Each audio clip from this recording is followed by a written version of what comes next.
respected business vice president sir, and my teacher colleagues, a very good morning to all of you, and welcome to you all in this in-house training. Today's training is for child psychology, understanding development stage. Before that, I'll just introduce to myself. I am Azam, and my RP code is 8653. So this training, this in-house training today, psychology of children, that is especially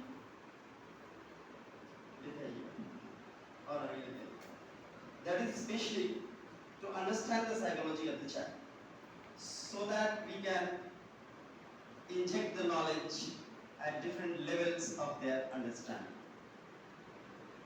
The child psychology, which theory has been given by the Freud, Erikson and Piaget, we will understand this training, that what are the objectives of this child psychology, so that we can understand the behavior of the children at different levels, at different classes, in class 1, 2, 3, 4, 5, like that, and at which stage, which kind of puzzles or which kind of intricacies we can inject into the child.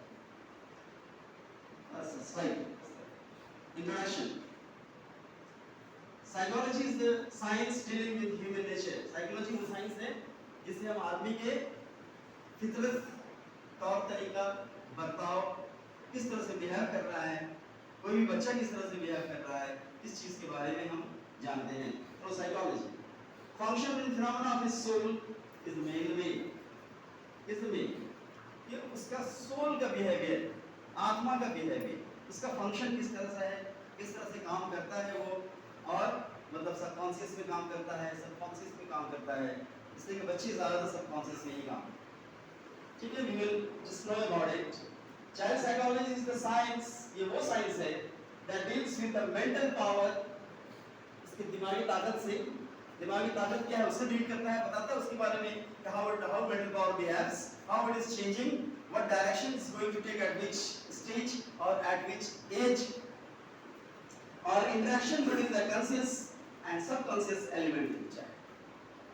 ये जानबूझकर वो क्या कर रहा है और नहीं जानते हुए क्या क्या वो कर सकता है, कौन कौन सी चीजें हैं जो माफ करनी चाहिए, इसलिए कि उस स्टेज में वो चीजें होनी है, चिल्ड्रन से होना ही होना है, वो सबकॉन्शियसली वो चीज कर जाता है, और उसको किस तरह से हम कंट्रोल करें उस बिहेवियर को, किस तरह से उसको समझाएं और किस तरह से किस लेवल पे से किस लेवल की एजुकेशन दें. Next slide. Aims and objectives of child psychology. क्या मकसद है हमारा और क्या ऑब्जेक्टिव है चाइल्ड साइकोलॉजी का, मैं डेफिनेशन कहाँ जाएंगे हम वो चीज देखेंगे. Knowledge of child psychology will help us to, अगर हम जानते हैं बच्चों की साइकोलॉजी के बारे में, उनके बिहेवियर के बारे में, उनका सोल किस तरह से काम कर रहा है, ये चीज कब वो किस टाइप का गलती कर रहे हैं, अगर कोई गलती कर रहे हैं तो what is the reason behind that, whether it is consciously और सबकॉन्शियसली, क्या उस एज के बच्चों में ऐसा बिहेवियर है, इस तरह की चीज आना है, इससे हमारे अंदर भी आ चुका है, आना जरूरी है, अगर आता है तो उसको किस तरह से हम टैकल करें. ठीक है, ये चीज बताता है. तो हमारा इसमें ये नॉलेज जो है किस चीज में हेल्प करेगा, अंडरस्टैंड द चाइल्ड बेटर, बच्चे को अच्छी तरह समझ सकते हैं कि किस टाइप का बच्चा है वो, क्या आगे करेगा समझ में आ जाता है फर्स्ट स्टेज में. बेटर प्लानिंग और इंटरेक्शन, सही से हम प्लानिंग कर सकते हैं, अगर उसके अंदर कोई नेगेटिविटी आ रही है जो सब कॉन्शियसली वो कर रहा है या कॉन्शियसली भी कर रहा है, तो उसको कैसे दूर करेंगे, उस चीज को कैसे हम डील करेंगे, उसके लिए प्लानिंग कर सकते हैं, उसके लिए इंटरेक्शन कर सकते हैं. Understands problems of psychosomatic origin, ये इस प्रॉब्लम को हम समझ सकते हैं कि इसका ऑरिजिन कहाँ है, कहाँ से हो रहा है, इस एज में ये किस तरह से होता है, इस चीज को हम समझ पाएंगे. चाइल्ड अंडरस्टैंड्स ओरल हाइजीन, शुरू में बच्चा शुरू करता है, स्टार्टिंग ही है कि अपने हाथ को उंगलियों को मुंह में लेना, यहाँ से स्टार्ट होता है ना. चाइल्ड इस चीज को समझता है. मॉडिफाई चाइल्ड्स डेवलपमेंटल प्रोसेस, जो डेवलपमेंट का प्रोसेस उसमें हम चेंजिंग ला सकते हैं, इसके डेवलपमेंटल प्रोसेस में अगर हम समझ गए तो ये चेंज उसको मॉडिफाई कर सकते हैं. ठीक है, next slide. theories of child psychology, it is classified into the two groups, psychodynamic theories and the next is behavior learning theories. What are the psychodynamic theories? Psychosexual theory by Sigmund Freud, जिन्होंने दिया था. Psychosocial theory by Erik Erikson cognitive theory by Jean Piaget, and behavioral learning theories follows classical conditioning theory by इस theories है अलग अलग लोगों ने दिया है ये चीज इस तरह से याद नहीं रहता है लेकिन एक ही theory को अगर डिटेल में जब हम देखेंगे तो हमें समझ में आएगा कि किस चीज से रिलेटेड इन लोगों ने दिया है operant conditional theory by B.F. Skinner, social learning theory by Albert Bandura and hierarchy of needs by Maslow.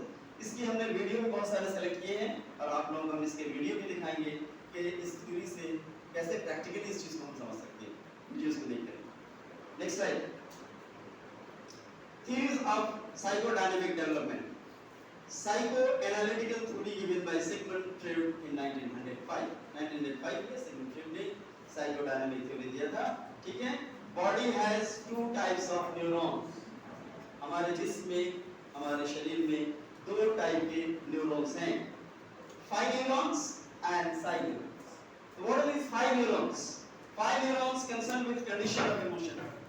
Emotion से जज्बात से ये डील करता है इस न्यूरॉन का रिलेशन इमोशन से है and psi neuron concerned with the storage of emotion.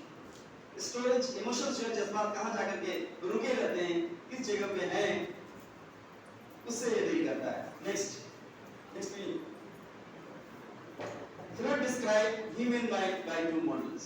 Human mind को दो मॉडल्स हमने डिस्क्राइब किया क्या है फर्स्ट इज टोपोग्राफिक मॉडल ठीक है what are these topographic model we will understand about this model the human triad the main heading for this is human triad and conscious mind pre-conscious mind and subconscious mind एक mind जो जागर हो conscious हो जो सब चीज को समझता हो प्री कंसियस माइंड जो पहले से ही समझ रहा हो पहले से ही जागर हो पहले से ही वो जानता हो ठीक है उस तरह का बिहेवियर नेचुरल है एंड सबकॉन्शियस माइंड जो अनजाने में नहीं जानते हुए नहीं समझते हुए बिना समझे हुए जो चीज कर सकता है उसे हम अनकॉन्शियस माइंड कहेंगे next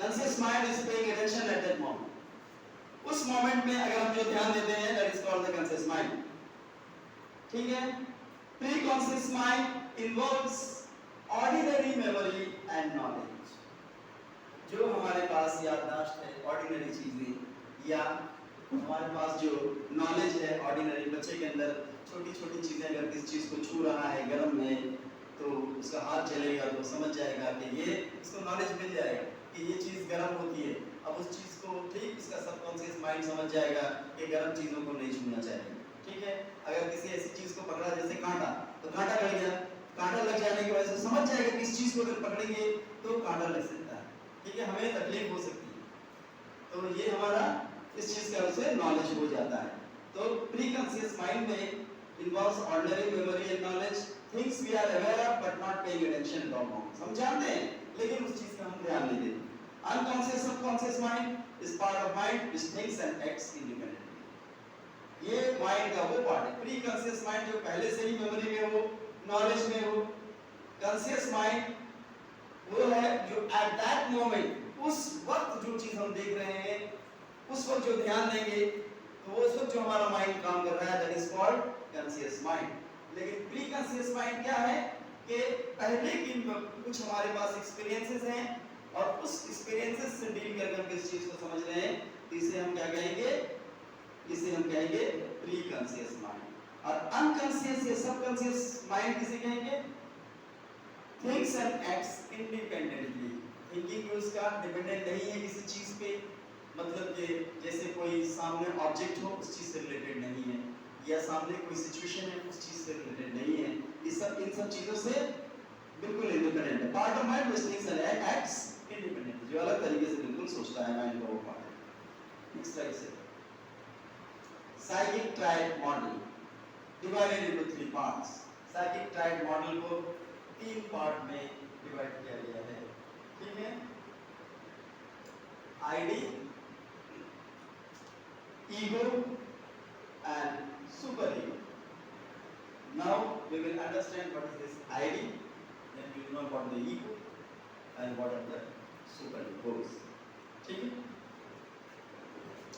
it is the basic structure of personality किसी भी शख्स का बुनियादी जो बनावट है पर्सनालिटी का personality does not mean that the physical personality ऐसा नहीं है कि बस देखने में जैसा लग रहा है जो फिजिकल पर्सनालिटी है उसी को हम पर्सनालिटी कहेंगे। ठीक है, पर्सनालिटी है क्या? जो चीज डेवलपमेंट होने के बाद उसके अंदर एक किस्म का कैरेक्टर पैदा हो गया है और उस तरह का बिहेवियर वो सब कॉन्शियसली भी कर सकता है, कॉन्शियस करना जरूरी नहीं करता है, तो इसे हम क्या कहेंगे? Structure of, which is the basic structure of personality, serves as the reservoir of instincts, basic instincts। शुरू से ही ये जैसे जैसे वो उसके एक्सपीरियंसेस होता जाता है वैसे वैसे ये इंस्टिंक्ट उसके अंदर आकर के एक पर्सनालिटी में ऐड होता जाता है और एक नई किस्म की पर्सनालिटी बनती जाती है। Present at birth as impulse, जो पैदाइश के वक्त ही उसके अंदर क्या है? इम्पल्स के तौर पे आ जाता है and strives for immediate pleasure and gratification, और उसके लिए सोचता है उसको immediate इस चीज से खुशी मिल जाए और अच्छा लगे। ठीक है, for example need to eat is based on pleasure principle। खाने की जो जरूरत है ये इसलिए नहीं है कि हमको भूख ज्यादा लग गई है इस प्रिंसिपल पे खाने की चीजें, खाने का प्रिंसिपल बेस्ड हो। खाने का प्रिंसिपल किस चीज पे बेस्ड है?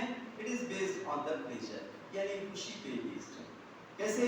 इसलिए कि हमको टेस्ट अच्छा लगेगा ये चीज खाएंगे तो, इस चीज का टेस्ट हमें आएगा और हमें स्वीट लगेगा या हमें सावर लगेगा या हमें खट्टा जो है अच्छा लगेगा, तो इस किस्म का प्लेजर इंटरेस्ट को लेकर के ही हम चलते हैं।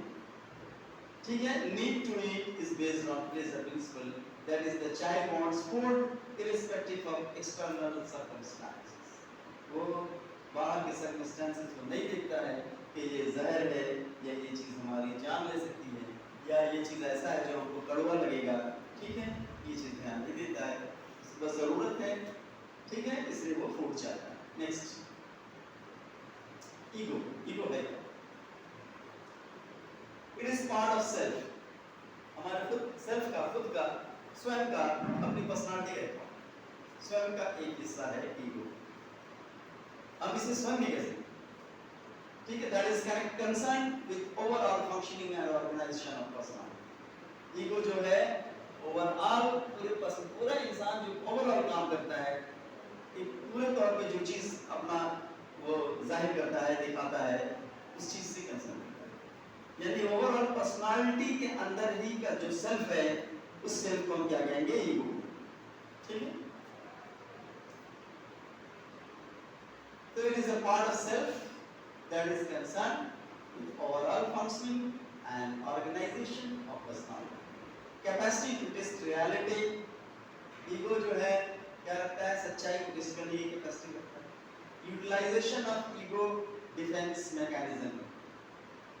डिफेंस किस चीज से? बचाव के लिए हम क्या करते हैं? अपने ईगो को इस्तेमाल। Ego, egoistic, egotistic, these are the two ways। egoistic, that is good, इसलिए होना चाहिए आदमी को, डिवोर्स करना ही चाहिए। अपने बचाव की कोशिश के लिए अगर कुछ कर रहा है तो कोई गलत नहीं है, that come under the egoism, egoistic.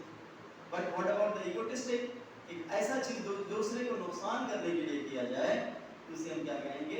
Egotist और ईगोटिस्टिक बिहेवियर। ठीक है, these are the differences between egoistic and egotistic. Ego has two parts, egoist and egotist. Utilization of ego, defense mechanism, memory, language and creativity, that is also just related with the ego. It's a positive part of it, good part of it. For example, hunger must wait until food is given। hunger को क्या करना पड़ेगा? Wait करना पड़ेगा जब तक कि खाना नहीं आता। ऐसा नहीं है कि भूख लगी तो अचानक वो आ गया। hunger को वेट करना पड़ेगा, भूख को वेट करना पड़ेगा। तो super ego, what is this super ego? It is a part of personality that is internalized representation of the values and morals। ये पर्सनालिटी का, आदमी का पूरा एक इसकी शख्सियत का, इसके पहचान का क्या है? That part, एक हिस्सा है, एक पूरे इंसान का एक हिस्सा है। That is internalized, जो कि कहाँ एक्सटर्नल नहीं, इंटरनल है। इंटरनल रिप्रेजेंटेशन दिखाता है किस चीज का? वैल्यूज का। क्या वैल्यू है इसका? उस चीज को रिप्रेजेंट कैसे करता है वो? मॉरल्स, उसके अखलाक कैसे हैं, तौर तरीके कैसे, and of the society as taught by parents. So it is a part of personality that is internalized representation of the values and morals of the society. Society के वैल्यूज होता है, सोसाइटी के जो मॉरल्स हैं, उस चीज को किस तरह से वो अपने अंदर रखा है, as taught by parents and this is called super ego. It is essentially an individual conscience. हर आदमी का अलग-अलग conscience है ये, मतलब ज़मीर को ही कहते हैं. एक विवेक जो है, हर आदमी का अलग-अलग जो विवेक है, essentially an individual conscience and it judges whether the action is right or wrong. Super ego जो है, इस चीज को जजमेंट कर लेता है कि वो आदमी ने जो काम किया है, वो सही काम किया है या गलत. ठीक है? When strong ego, we can express our thoughts, our values, but through super ego, we can understand कि दूसरे ने जो हरकत किया है वो किस टाइप का, whether it is a positive or whether it is a negative. Super ego के थ्रू हम बाहर के रिएक्शंस को जान सकते हैं और ईगो के थ्रू हम क्या करते हैं, अपने रिएक्शंस को, अपने वैल्यूज को, अपने मैनर को हम शो कर सकते हैं. ठीक है? Next slide.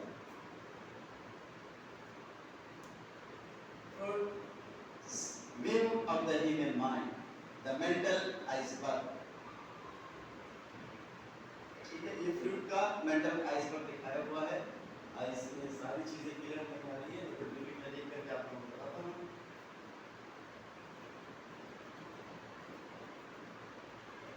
कितना नंबर स्लाइड है ये? कितना नंबर स्लाइड है ये बताइएगा. 10 हो गया.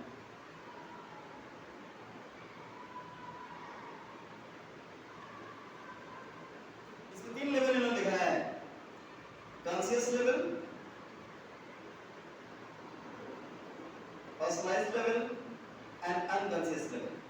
ठीक है, जो सबसे नीचे है वो अनकॉन्शियस लेवल है, इसके बहुत सारे पार्ट्स हैं. बीच में जो है that is function level and सबसे ऊपर जो है वो कॉन्शियस लेवल सबसे ऊपर की तरफ निकला हुआ है, जिसमें क्या आएगा, कॉन्शियस लेवल में थॉट्स एंड परसेप्शंस, जो सोच है हमारा, जिस चीज को हम परसेप्ट करते हैं, फील करते हैं, समझते हैं, ये कॉन्शियस लेवल में हमारा. हम इसका आपको वीडियो दिखाएंगे थोड़ी देर बाद, अभी नहीं, अगला स्लाइड और चल जाए फिर आपको ये लेवल समझ में आएगा. नेक्स्ट एक आया बैक कर दीजिए. फिर conception of the human side, the iceberg metaphor, सबसे ऊपर कॉन्शियस लेवल है. फिर क्या है, pre conscious level. Pre conscious level में ही जो हमने आपको बताया ईगो, सीकर, सुपर ईगो, ये उसी लेवल पे ही आता है. ये पहले से ही बनता है, इसको अचानक बनाया नहीं जा सकता है. और हाँ, ये पहले से तैयार होकर के आदमी के अंदर रहता है. डिफरेंट एक्सपीरियंस के थ्रू हम दुनिया से इंटरेक्ट करते हैं, जानते हैं, समझते हैं, और उस एक्सपीरियंस के थ्रू हम इस चीज को हमारे अंदर आहिस्ता आहिस्ता ये पैदा होता जाता है और ये स्टोर होता है. ये किसमें आता है, हमारा प्री कॉन्शियस लेवल में. ठीक है, अनकॉन्शियस लेवल में बहुत सारी चीजें हैं जो आगे हम लोग देखेंगे. नेक्स्ट दिखाइए साहब. आइडिया था unconscious level. Psychosexual stages development क्या है, ये साइकोसेक्सुअल स्टेजेस ऑफ डेवलपमेंट के वो स्टेज, कितने स्टेज, ये सारे स्टेजेस में दिए हुए हैं. आइए से जाएंगे हम साइकोसेक्सुअल स्टेजेस. देखिए, Freud outline 5 stages of manifestation of the sexual development. Human के अंदर जो बच्चों के अंदर जो सेक्सुअल डेवलपमेंट है, उसके 5 स्टेज, 5 हिस्सों में फ्रूड ने इसे बांट दिया है. ओरल स्टेज 0 to 1.5 इयर्स, 0 यानी कि पैदा होने से लेकर के 1.5 साल की उम्र तक जो स्टेज है उसे हम क्या कहेंगे, ओरल स्टेज कहेंगे. ठीक है. इरोजिनस जोन इन फोकस, इसमें मेन जो ऐसा जो जोन है जहां बच्चे का ध्यान जाता है वो क्या है, माउथ है. ठीक है, इसीलिए इसको हम क्या कहते हैं, oral stage. Gratifying activities, nursing, eating, mouth movement, ये सब activities होती है उसमें. That is sucking, biting and swallowing. ठीक है, एक जो करेगा वो खाना मुंह चलाएगा, अजीब अजीब मुंह इसका आमन करेगा. फिर इसके बाद सकिंग, कोई चीज चूसने की आदत रहेगी इसके अंदर. 1 से लेकर 0 से लेकर 1.5 साल तक क्या है ये, बाइटिंग, काटने की आदत रहेगी. एंड स्वैलरिंग, घोटने की आदत, ये सब चीजें. ठीक है, ये हमारा इरोजिनस जोन फोकस माउथ में होता है. माउथ से ही रिलेटेड ये सारी की सारी sucking, biting, swallowing, mouth movement, eating, all these are related with mouth. Mouth से रिलेटेड है, इसलिए माउथ की सारी एक्टिविटीज फर्स्ट स्टेज में ये बताया जाता है. This is known as oral stage. और ये पैदाइश से लेकर के 1.5 साल तक इस तरह का एक्टिविटी बच्चा दिखाता है। ठीक है। Next, interaction with environment. Environment के साथ उसका कैसा तालमेल है, कैसा इंटरेक्ट है। देखिए, the child's personality is controlled by the id and demands. बच्चे की पर्सनालिटी जो है कौन कंट्रोल करता है? आईडी करता है या डिमांड जो हो, बाहर में जो एक्सटर्नल कंडीशन हो, बाहर की कंडीशन जैसे होंगे उसी के मुताबिक ही वो उसका ये कंट्रोल करेगा, इंटरेक्शन होगा एनवायरनमेंट से। Demands immediate gratification, responsive nurturing is the key. यानी कि child's personality is controlled by the id and demands. उसी तरह उसको सही है गलत है वहीं पे बता देना चाहिए। देखिए सर, बैटरी इज रनिंग लो,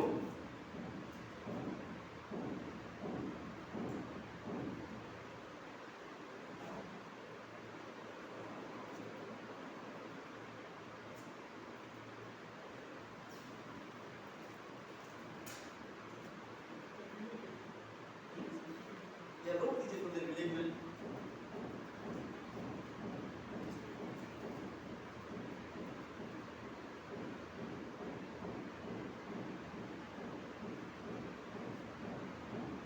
थोड़ी देर के लिए रुक जाइए, बस अभी इसको चार्ज कर लेते हैं, फिर उसके बाद आगे की तरफ लोग बढ़ते हैं। ठीक है। अभी तो ऐसा स्टेज में भी नहीं आया है कि हम आपको कोई एक्टिविटी करने के लिए दें, लेकिन हम थोड़ी देर रुक जाते हैं, 5-7 मिनट। तब तक आप लोग अगर रिफ्रेश होना हो, कुछ होना हो तो हो सकते हैं, फिर उसके बाद हम स्टार्ट करते हैं। ठीक है, चार्ज कर इसको, फिर स्टार्ट करें। ओके, 10 मिनट से 10 मिनट के अंदर फिर स्टार्ट करें।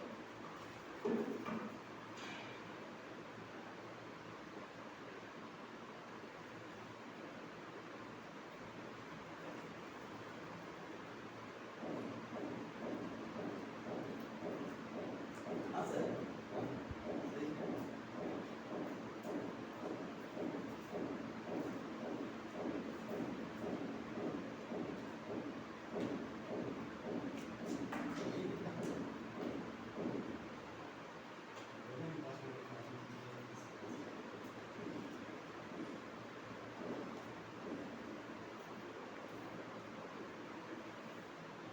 पच्चीस मिनट हो गया सर, 22-23 मिनट सही है।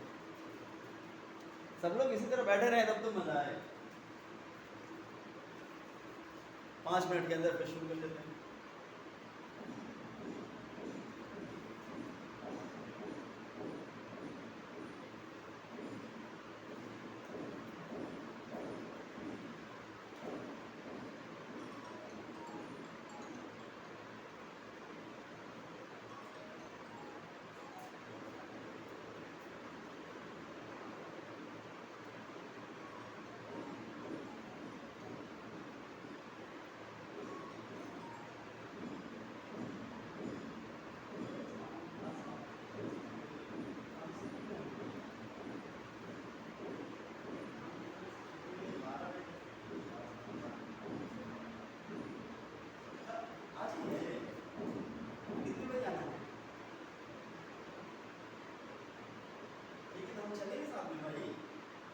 देखिए बाबा बुला लिए तभी तो फोन की चलेगी, सब जगह है ना। कितने बजे आ जाएंगे वहाँ से?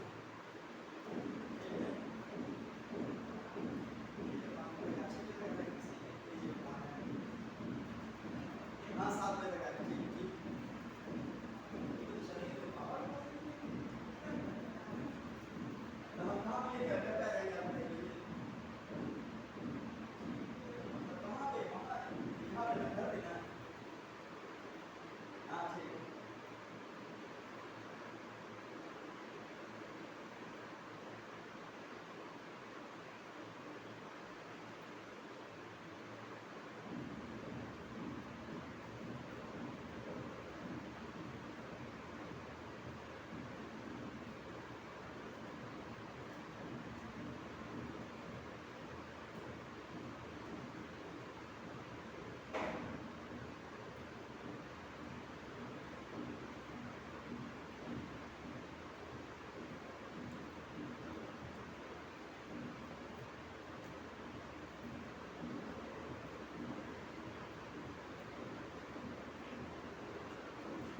सॉरी फॉर इंटरप्शन, बस थोड़ी देर चार्ज का ही प्रॉब्लम आ गया था, उसको कंप्लीट करने के बाद फिर स्टार्ट करते हैं।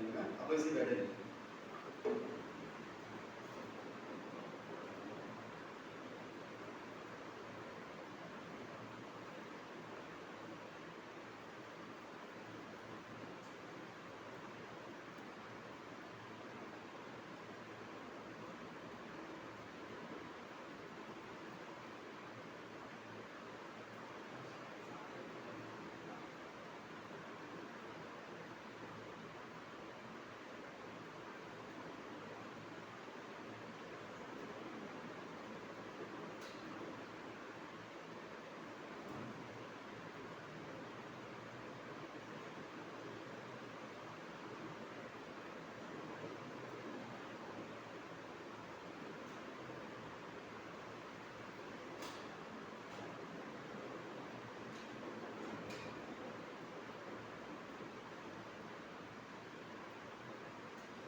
Sorry for interruption. Now let's start.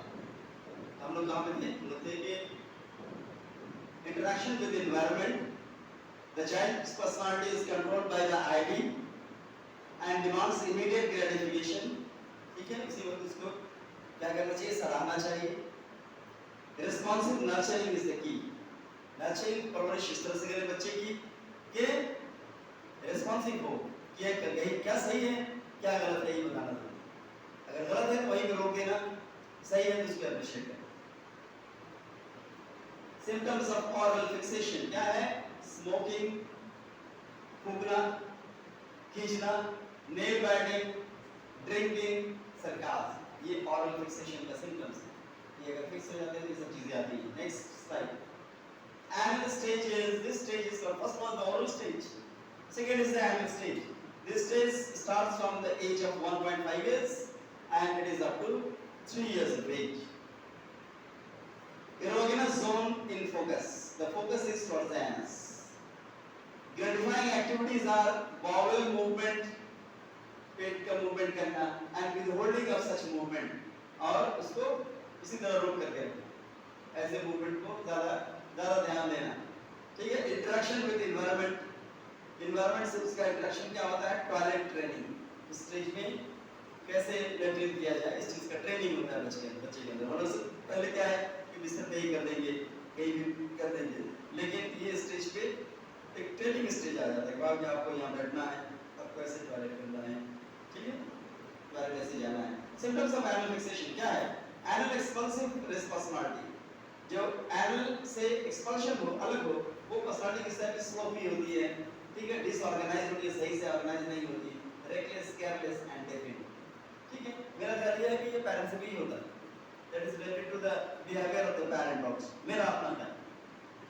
ठीक है? मतलब बच्चे के अंदर ये सब चीजें आती रहती हैं. नेक्स्ट है एनल रेंटेटिव पर्सनालिटी. क्लेम. जो एनल एक्सपल्सिव होगा वो इस तरह से होगा, गंदा होगा, रेकलेस होगा, केयरलेस होगा, लेकिन उस तरह से डेवलप होगा. लेकिन एनल रेंटेटिव अगर है तो क्लीन रहेगा, ऑर्डरली रहेगा. ठीक है? साफ सुथरा रहेगा, सही तरीके से करेगा उस चीज को.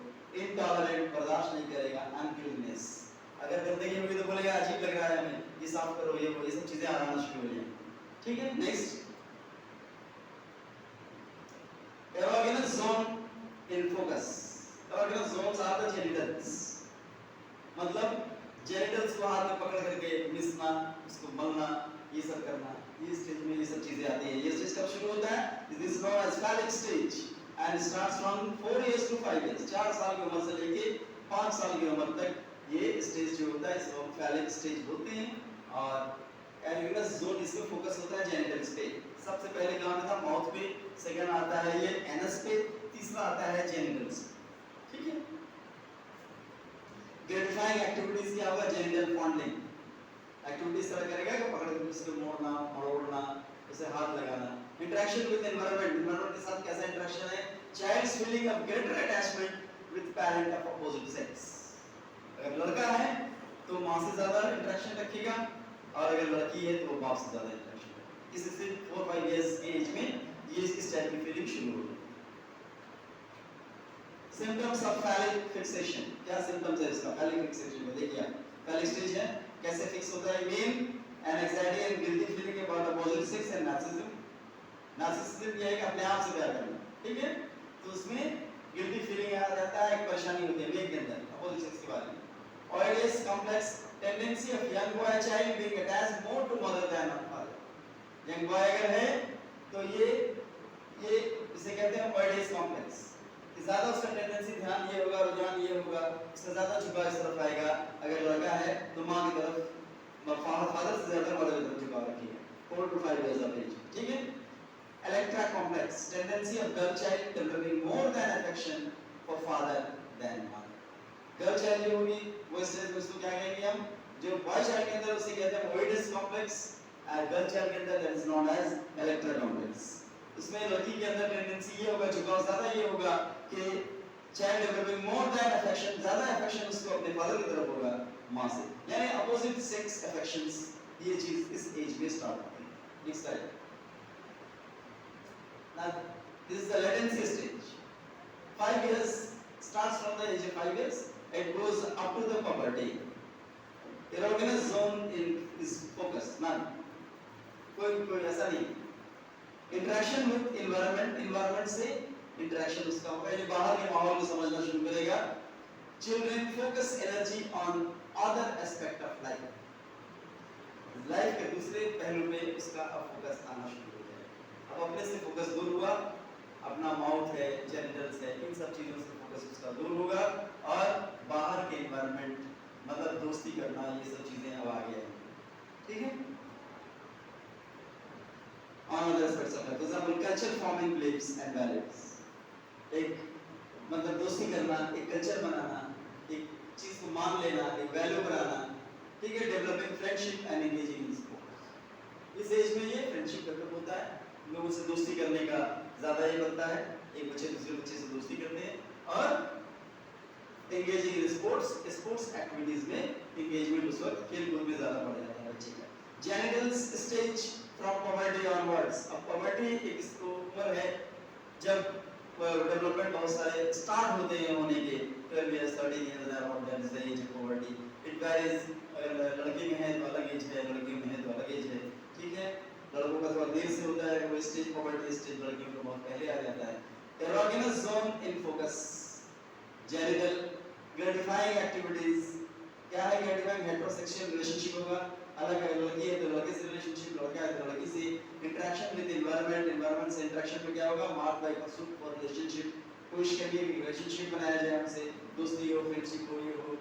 और symptoms of genital fixation does not cause fixation, इसमें फिक्सेशन नहीं होता, ठीक है? If difficulty persist, damage was done at earlier stage of oral and parallel stage. अगर कोई परेशानी स्टेज में है, इसका मतलब कि डैमेज पहले ही हो गया है, या तो ओरल स्टेज में, या स्टेज में, या पैरेलल स्टेज में कुछ न कुछ डैमेजेस हुए। Next, फ्लूइडियल stages. फ्लूइड जो है ये डिफरेंट स्टेज को किस तरह से बताते हैं, इस चीज को देखते हैं, दैट इज वेरी इंपॉर्टेंट। इस पे हम आप लोगों को एक्टिविटी भी ले सकते हैं, या फिर इससे क्वेश्चन भी आपको पूछ सकते हैं। क्या है देखिए, इस चीज को ध्यान देंगे तो एमसीक्यू आराम से कर पाएंगे। बर्थ ऑफ 1.5 years, 1.5 साल, बर्थ से लेकर 1.5 साल की उम्र तक ओरल स्टेज कहलाता है। Infants pleasure centres on mouth, खुशी जो है उसकी कहाँ होती है? माउथ में। ज्यादातर उंगलियां चूसेगा, अपने हाथ को ज्यादातर कोशिश करेगा कि मुंह में ले जाए, और सिर्फ माउथ एक्टिविटी होगा उसका। पैर को भी बच्चे लेते हैं, पैर को भी उठा लेगा, मोटे को चूसना शुरू कर देते हैं। तो ये हमारा 1.5 साल, बर्थ से लेकर के 1.5 साल का उम्र तक होता है। From 1.5 year to 3 years and stage, child's pleasure focus on eyes। ठीक है, उसमें ग्लैंड्रिन, पेशाब, ये सब इस पे ज्यादा फोकस होता है। 3 to 6 स्टेज पे phallic stage, child's place the focus on genitals. Phallic stage में अपने जेनिटल्स को पकड़ना, ये करना और मलना, ये सब चीजें करना, वो स्टेज आ जाता है। सेम चीज है, फीटल स्टेज इसको डिटेल में समझाया गया है। 6 years to puberty latency stage, child represses sexual interest and develop social and intellectual skills। दोस्ती करना और लड़की है तो बाप की तरफ ध्यान देना, लड़का है तो माँ की तरफ ध्यान देना और सोशल अपने दोस्ती बनाना, ये सब करना। ये 6 साल से लेकर के पुबर्टी तक ये सब चीजें चलती हैं। Puberty onward gentle stage, A time of sexual reactivity. यहाँ पे बहुत सारे हार्मोन्स बॉडी में निकलने शुरू हो जाते हैं और सेक्सुअल रीअवेकनिंग मतलब फिर जागना शुरू हो जाता है इस स्टेज से। Source of sexual pleasure becomes someone outside the family. Sexual pleasure के लिए सोर्स को किसको रखते हैं? फैमिली से बाहर किसी शख्स को रखते हैं। अगला दिखाइए, किड्स स्टोरी। किड्स स्टोरी का मेरिट क्या है? आगे मेरिट क्या है, क्या अच्छाई है, क्या अच्छी है चीजें हैं, क्या कमी है इसमें, ठीक है, ये चीजें समझिए। देखिए merit, one of the earliest and the most comprehensive theory of lifelong psychological development। सबसे पहले ये थ्योरी दिया गया था, अब बहुत कॉम्प्रिहेंसिव, अंडरस्टैंडेबल, बहुत ब्रीफ में है, ठीक है। थ्योरी मैंने बहुत सारे पहलुओं को देख करके ये थ्योरी बनाया गया है, इसलिए कॉम्प्रिहेंसिव थ्योरी कहते हैं। लाइफ लॉन्ग साइकोलॉजिकल डेवलपमेंट, एक पूरी जिंदगी जो है साइकोलॉजिकल डेवलपमेंट किस तरह से होगा, ये फिर उसकी थ्योरी को देख कर ये उसकी अच्छाई है चीज़ों प्रेडिक्ट कर सकते हैं, जान सकते हैं, बता सकते हैं, ठीक है। डिमेंस क्या है? Freud formulated this theory by his extensive studies on adult psychological patients.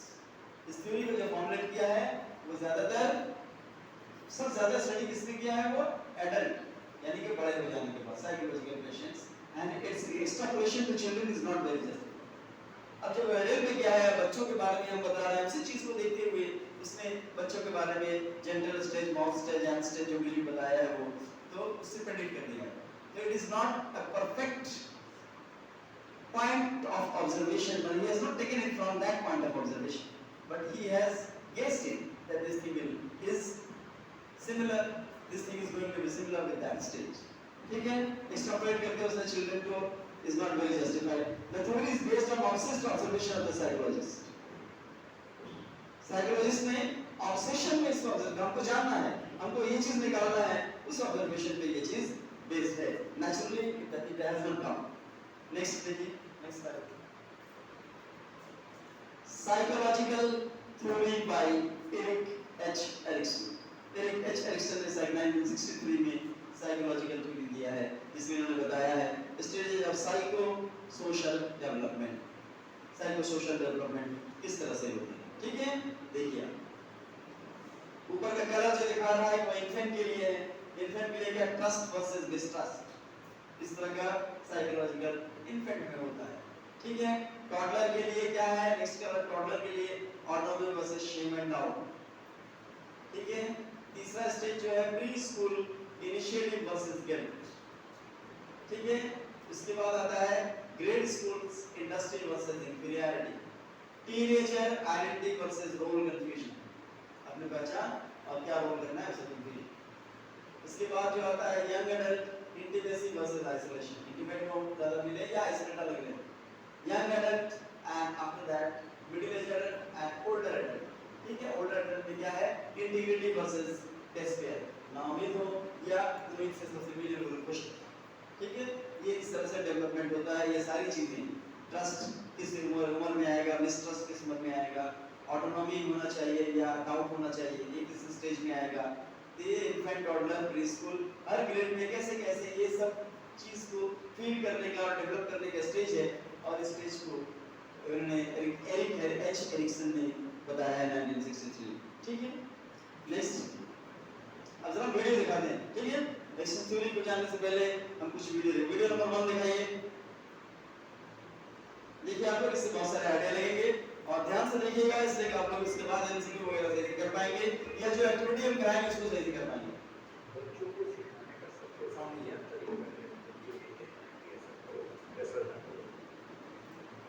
ऐसी हर चीज को बच्चा अपनी आजादी पे हमला समझता है और वो खौफ के हमारे करता है, जो आप कह रहे हैं करता है।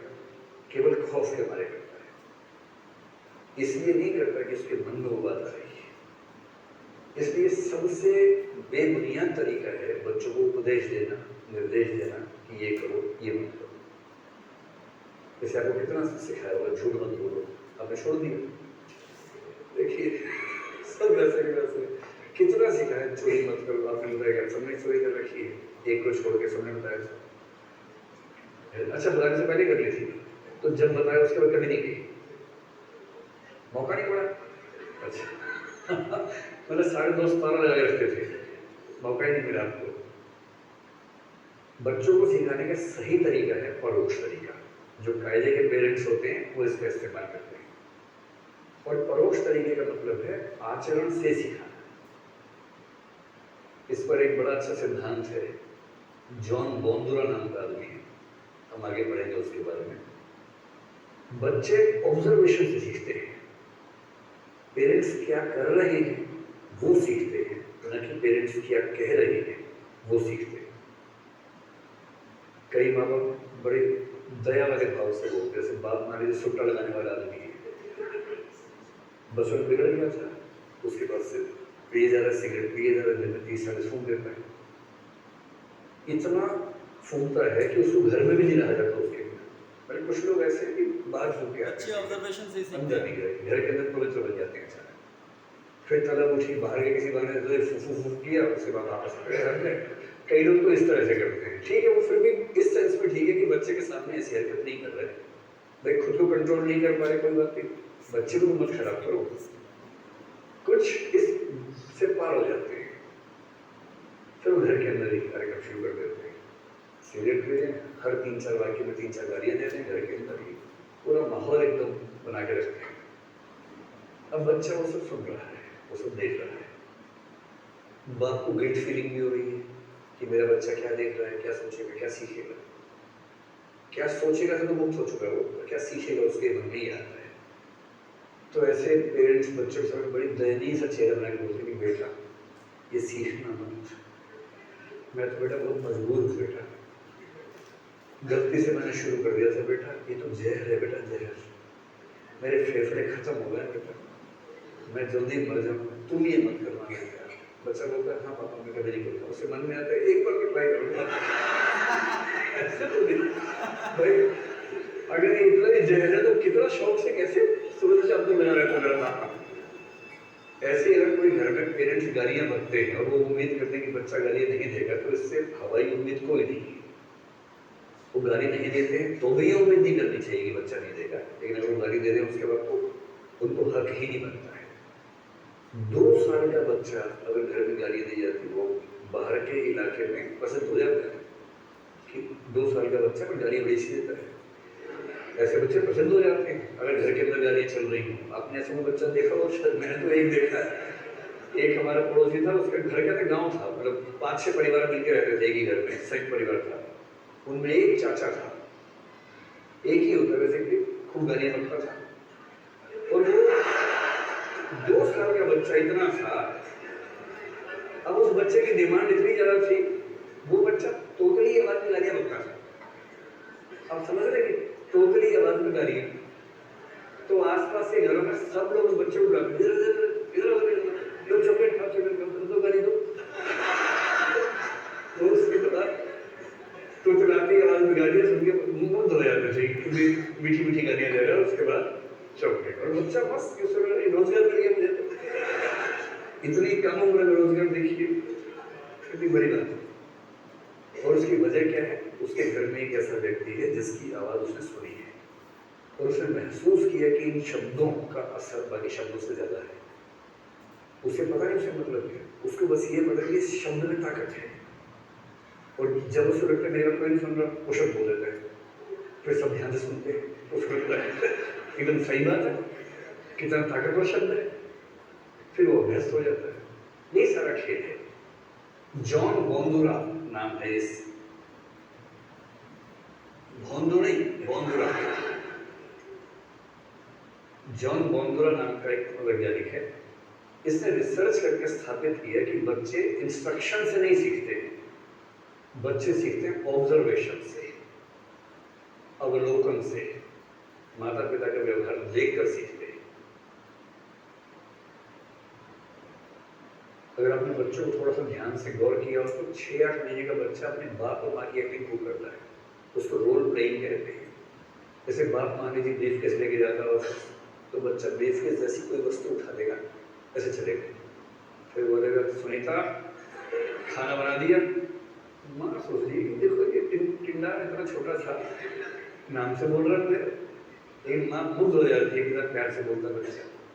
फिर वो बाप के साथ माँ की एक्टिंग करता है, फिर तो माटे वाटे खा कर चला जाता है, ए जी खाना खा लो। तो ए जी मतलब अभी नहीं, शॉर्ट फॉर्म है।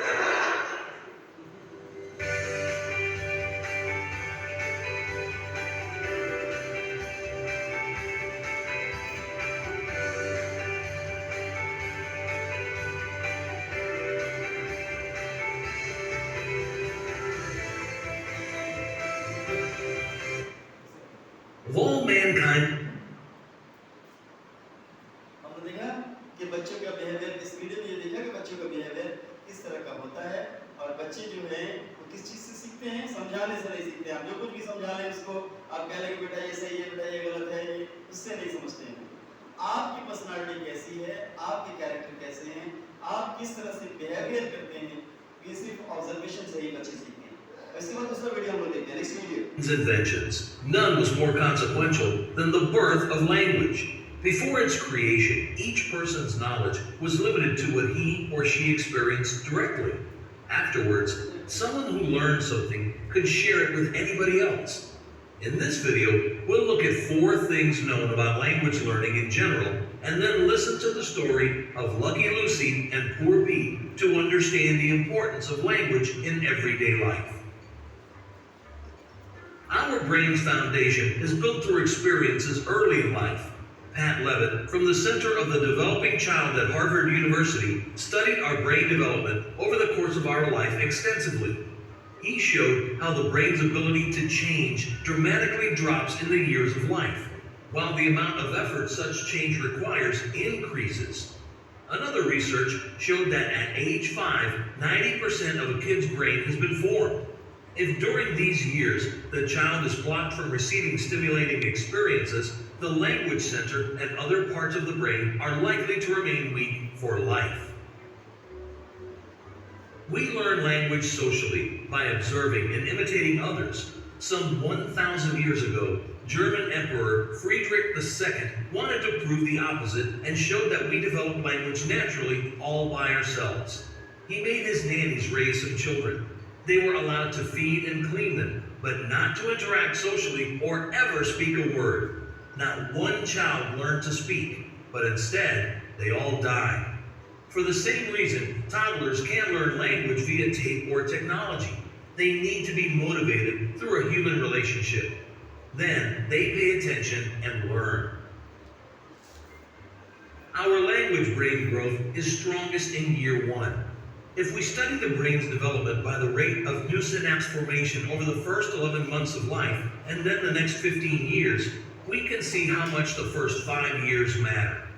The growth in the part of the brain responsible for language peaks between birth and age 3.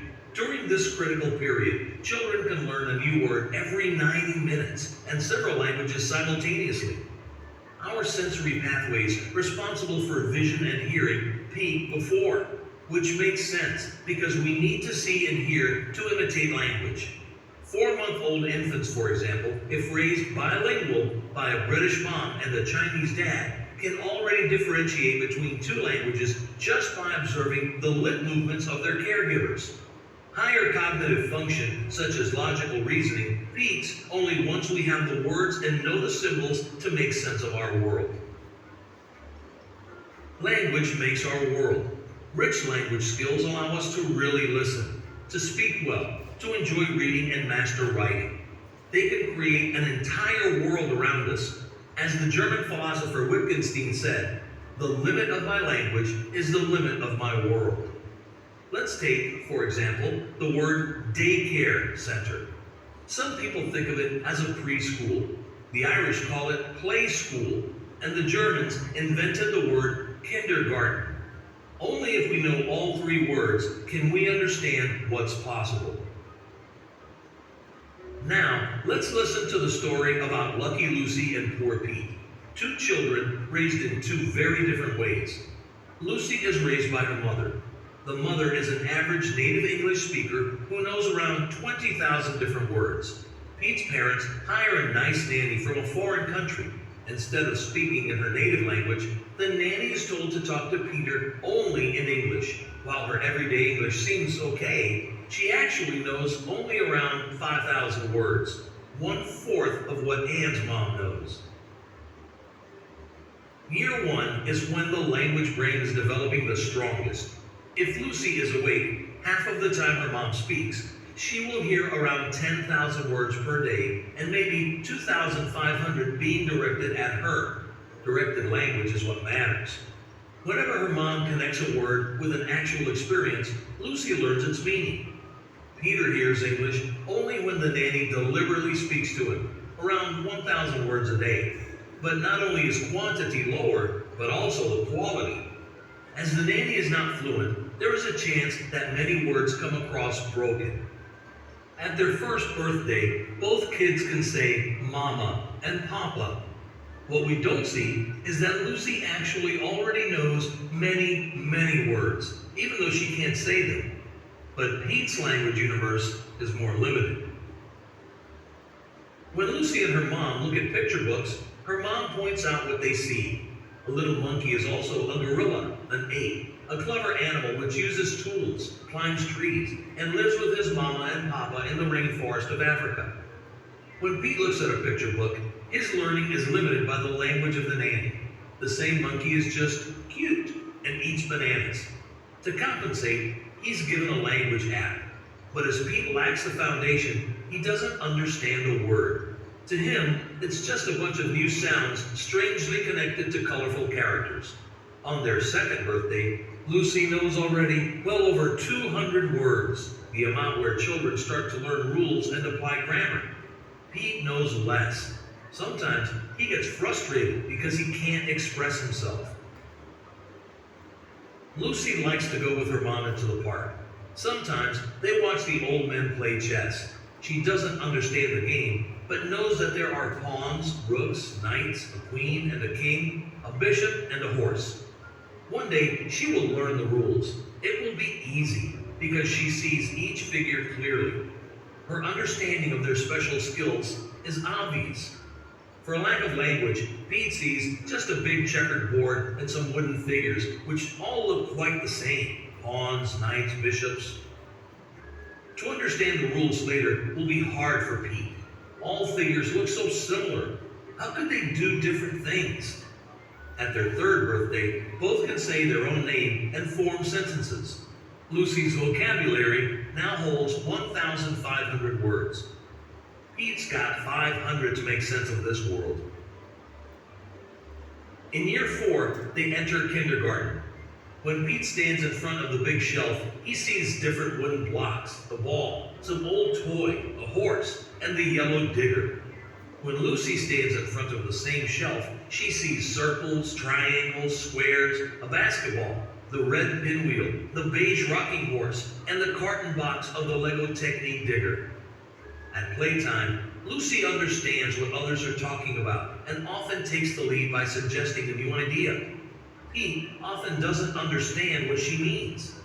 If the group discusses something for longer, he zones out because he has trouble following the conversation.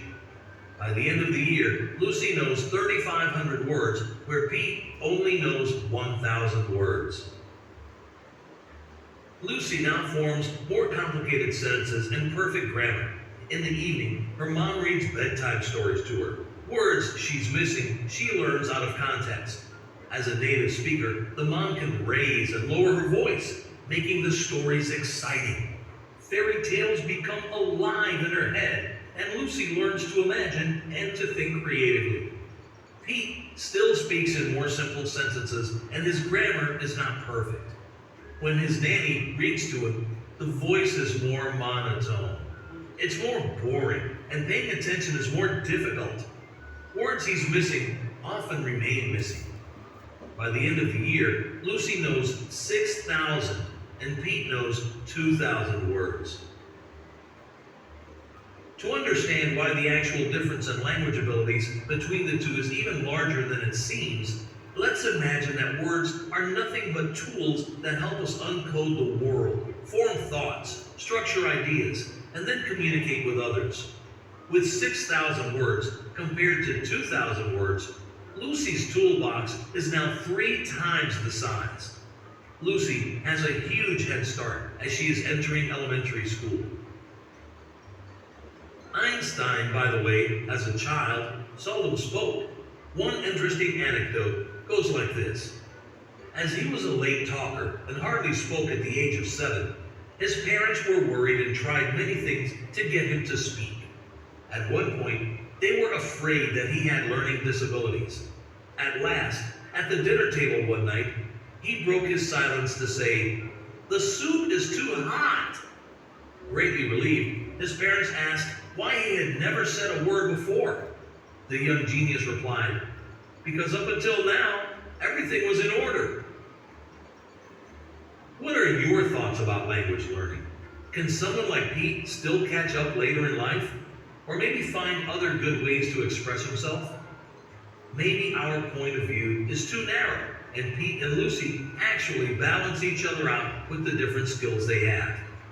Please share your thoughts in the comments below.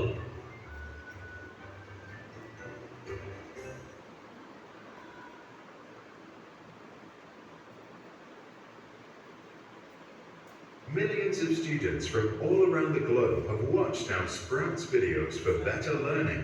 Thousands of teachers play them in their classrooms to start projects. Volunteers on YouTube have translated them to over 25 languages. Hello friends, मैं हूं Parikshit Joganputra, life management coach and motivational speaker. दोस्तों, इस week के नए powerful video में मैं आप सभी दोस्तों को वेलकम करना चाहता हूं। एज अ पेरेंट, यदि आप आपके बच्चे का कोई भी बिहेवियर चेंज करना चाहते हैं तो दोस्तों ये वीडियो इसके बारे में है कि पैरेंटिंग किस तरह से करें। इसके पहले भी जो भी वीडियो हमने दिखाया है उसमें ये बताया है कि बच्चे का क्या लेवल ऑफ अंडरस्टैंडिंग है और किस तरह से बिहेव करना चाहिए और किस तरह से पैरेंटिंग करनी चाहिए। ठीक है, इसलिए specially for parenting, not for schooling. ठीक है, ध्यान दीजिए इस वीडियो। चलिए आगे बढ़िए। ये जो चाइल्ड साइकोलॉजी का सेशन है ये आपके लिए बहुत ही ज्यादा हेल्पफुल होगा। आपके पेरेंटिंग से रिलेटेड जितने भी प्रॉब्लम्स हैं वो सभी प्रॉब्लम का सॉल्यूशन और उसकी टॉप सीक्रेट टेक्निक दोस्तों मैं आप लोगों के साथ शेयर करने जा रहा हूं, and that is the child psychology. Yes friends, ये चाइल्ड साइकोलॉजी कैसे काम करती है? एंड दोस्तों, ये चाइल्ड साइकोलॉजी को यदि आप समझ लेते हैं, यदि इसकी आप मास्टरी पा लेते हैं, तो मैं आपको गारंटी के साथ कहना चाहता हूं कि आप बच्चे के कोई भी बिहेवियर को चेंज कर सकते हैं, एंड उसके बाद बच्चे का कोई भी प्रॉब्लम आपके लिए प्रॉब्लम नहीं रहेगा। तो दोस्तों, ये वीडियो में आगे बढ़े उससे पहले यदि आपने मेरे चैनल को सब्सक्राइब ना किया हो तो आई स्ट्रांगली रिकमेंड जल्दी से इसे सब्सक्राइब करें एंड बेल का बटन प्रेस करें ताकि एवरी वीक ऐसे ही नए पावरफुल वीडियोस आपको मिलते रहे। सो आइए दोस्तों, अब हम चाइल्ड साइकोलॉजी को अच्छी तरीके से समझें। तो ये जो चाइल्ड साइकोलॉजी है दोस्तों, उसको हम 4 स्टेप्स के अंदर लाइक डिवाइड करेंगे। Number 1, and that is incident, then after emotion, then belief, and then after behaviour. दोस्तों, जो ज्यादातर नॉर्मल पेरेंट होते हैं एंड जो सक्सेसफुल पेरेंट होते हैं, दोनों के बीच में क्या अंतर होता है? सो जो नॉर्मल पेरेंट होते हैं वो हमेशा बच्चे के बिहेवियर को देखने की कोशिश करते हैं। और दोस्तों, मैं आपको यहाँ पर बताना चाहता हूँ कि कोई भी बिहेवियर डायरेक्ट नहीं आता। कोई भी घटना के साथ, कोई भी इंसिडेंट के साथ जब हमारे इमोशंस जुड़ते हैं तब जाके बिलीफ बनती है, और जैसी बिलीफ होती है वैसा ही बिहेवियर होता है। Yes friends, so normal mummy papa क्या करते हैं, तो नॉर्मल पेरेंट वो हमेशा बच्चे के बिहेवियर को देखते हैं। वो बिहेवियर अच्छा हो तो उसको अप्रिशिएट करने की कोशिश करते हैं, एंड बिहेवियर यदि प्रॉपर ना हो तो उसको क्रिटिसाइज करते हैं, या तो वो बिहेवियर को दूर करने की या तो काटने की कोशिश करते हैं। दोस्तों, आपने जितने भी प्रॉब्लम्स आपके बच्चों के बारे में बताए, जरा सोचें वो आपके बच्चे का प्रॉब्लम है या बच्चे के बिहेवियर का प्रॉब्लम है। तो दोस्तों, बच्चे का टीवी ज्यादा देखना या बच्चे का बैक आंसरिंग करना या छोटे भाई या बहन को परेशान करना, ये जो भी प्रॉब्लम्स दोस्तों आप बता रहे हैं वो सारे के सारे बच्चे के प्रॉब्लम नहीं है, पर बच्चे के बिहेवियर की प्रॉब्लम है। सो सेम मैं आपको बताना चाहता हूँ, मुझे काफी सारे पेरेंट्स मेरे पेरेंटिंग वर्कशॉप के दरमियान पूछते हैं कि सर मैं आपका वर्कशॉप में आऊँ, ये सारी टेक्निक वगैरह मैं सीखूं, तो कितने समय में बच्चे चेंज हो सकते हैं। दोस्तों मैं आपको पूछना चाहता हूँ, आप आपके बच्चों के इमोशंस के साथ कितना जल्दी कनेक्ट हो जाते हैं, बस उतना ही जल्दी चेंज हो सकता है। द रीजन इज बच्चों के बिलीफ में चेंज लाएंगे तो बिहेवियर में ऑटोमेटिकली चेंज आएगा। एंड जो नॉर्मल पेरेंट है वो नॉर्मल पेरेंट क्या करते हैं, बिहेवियर को देखते हैं और अच्छा बिहेवियर एंड बुरा बिहेवियर, उसके अकॉर्डिंग बच्चे को अच्छा या तो बुरा मानने की शुरुआत करते हैं। बट जो सक्सेसफुल पेरेंट है वो हमेशा क्या करते हैं, वो हमेशा अपने बच्चे को और उसके बिहेवियर को अलग रखते हैं। नंबर 2, वो बिहेवियर क्यों हुआ, उसके पीछे की उसकी बिलीफ क्या है, उसको देखने की कोशिश करते हैं, उसके इमोशंस के साथ कनेक्ट होते हैं एंड देन आफ्टर उसकी बिलीफ को चेंज करने की कोशिश करते हैं। सो नाउ फ्रेंड्स, ये एग्जांपल के थ्रू हमने जाना कि दोस्तों बच्चों के साथ इमोशनली कनेक्ट जब तक हम नहीं होते तब तक हम बच्चे की बिलीफ को चेंज नहीं कर सकते। एंड टेक्निकली जब तक हम बच्चे की बिलीफ को चेंज नहीं कर सकते तब तक हम जो भी करेंगे वो टेम्पररी रिजल्ट होंगे, वो परमानेंट चेंज बच्चों के अंदर नहीं आ सकते। राइट? सो दोस्तों यहाँ पर मैं आप लोगों के साथ यदि शेयर करूँ तो जरा सोचें कि जब भी जो आज से पहले बच्चा जब भी कोई गलती करता है तो उसके लिए हम क्या करते थे, तो उसको रोकते थे, उसको टोकते थे, उसको ठोकते थे। तो दोस्तों जरा सोचें कि जब हम बच्चे के ऊपर चीखते हैं, चिल्लाते हैं, या तो उसको पनिशमेंट देते हैं, या तो उसको जब भी हॉस्टल का डर दिखाते हैं, ऐसा कुछ भी काम करते हैं, मेरा आपको सिंपल सा सवाल ये है कि हम उस समय पे बच्चों के इमोशंस के साथ कनेक्ट होते हैं या उससे दूर होते हैं। तो जब भी हम बच्चों के ऊपर चीखते हैं, चिल्लाते हैं, डांटते हैं, मारते हैं, ऐसा कुछ भी होता है, जब भी उसका कंपैरिजन इन्फेक्ट करते हैं दोस्तों, उस समय पे हम बच्चों के इमोशन से दूर चले जाते हैं। एंड दोस्तों दूर चले जाने के बाद होता क्या है, उसके बाद कितना भी चीखेंगे, चिल्लाएंगे, मारेंगे, कुछ भी करेंगे, बच्चों के बिलीफ में चेंज नहीं आएगा। और यदि बिलीफ में चेंज नहीं आएगा तो दोस्तों उसके बिहेवियर में चेंज नहीं आएगा।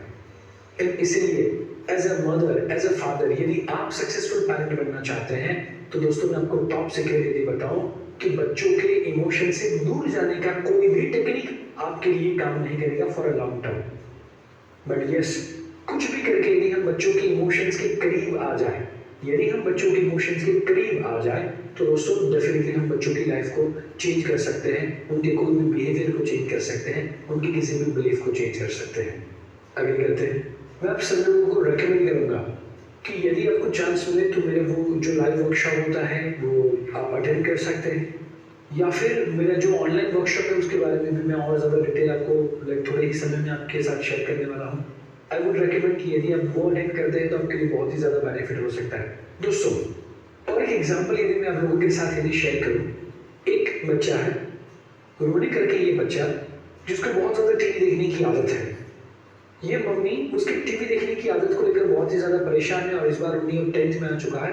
इसलिए मम्मी करती क्या है, मम्मी टीवी का जो कनेक्शन है वो कट कर देती है, टीवी को माली में लगा देती है। और दोस्तों ये मम्मी को ऐसा लगता है कि उसने ये पूरी जंग जीत ली। But back of the mind अभी तक ये रोनी का बिलीफ जो है टीवी देखने का और टीवी देखने में जो मज़ा आता है, वो जो बिलीफ है अभी तक चेंज नहीं हुआ।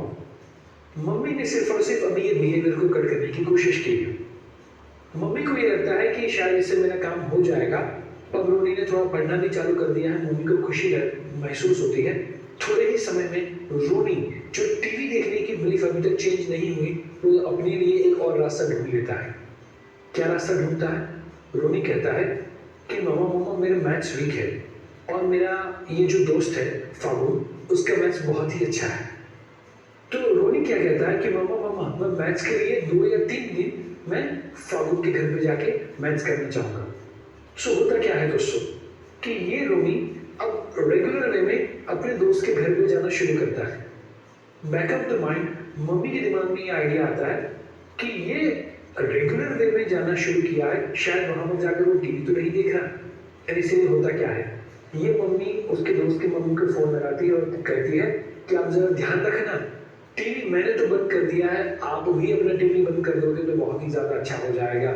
एंड वो मम्मी भी अपने टीवी बंद करती है। अब होता क्या है दोस्तों, ये बच्चा जो अपने घर पे टीवी देखता था वो बंद हुआ। अब रोनी अपने दोस्त के घर पे जाकर टीवी देखना चाहता था, वो भी बंद हो गया। तो अब क्या होता है दोस्तों, ये रोनी अपने घर से निकलता है, अपने दोस्त फागुन के घर में पहुंचता है।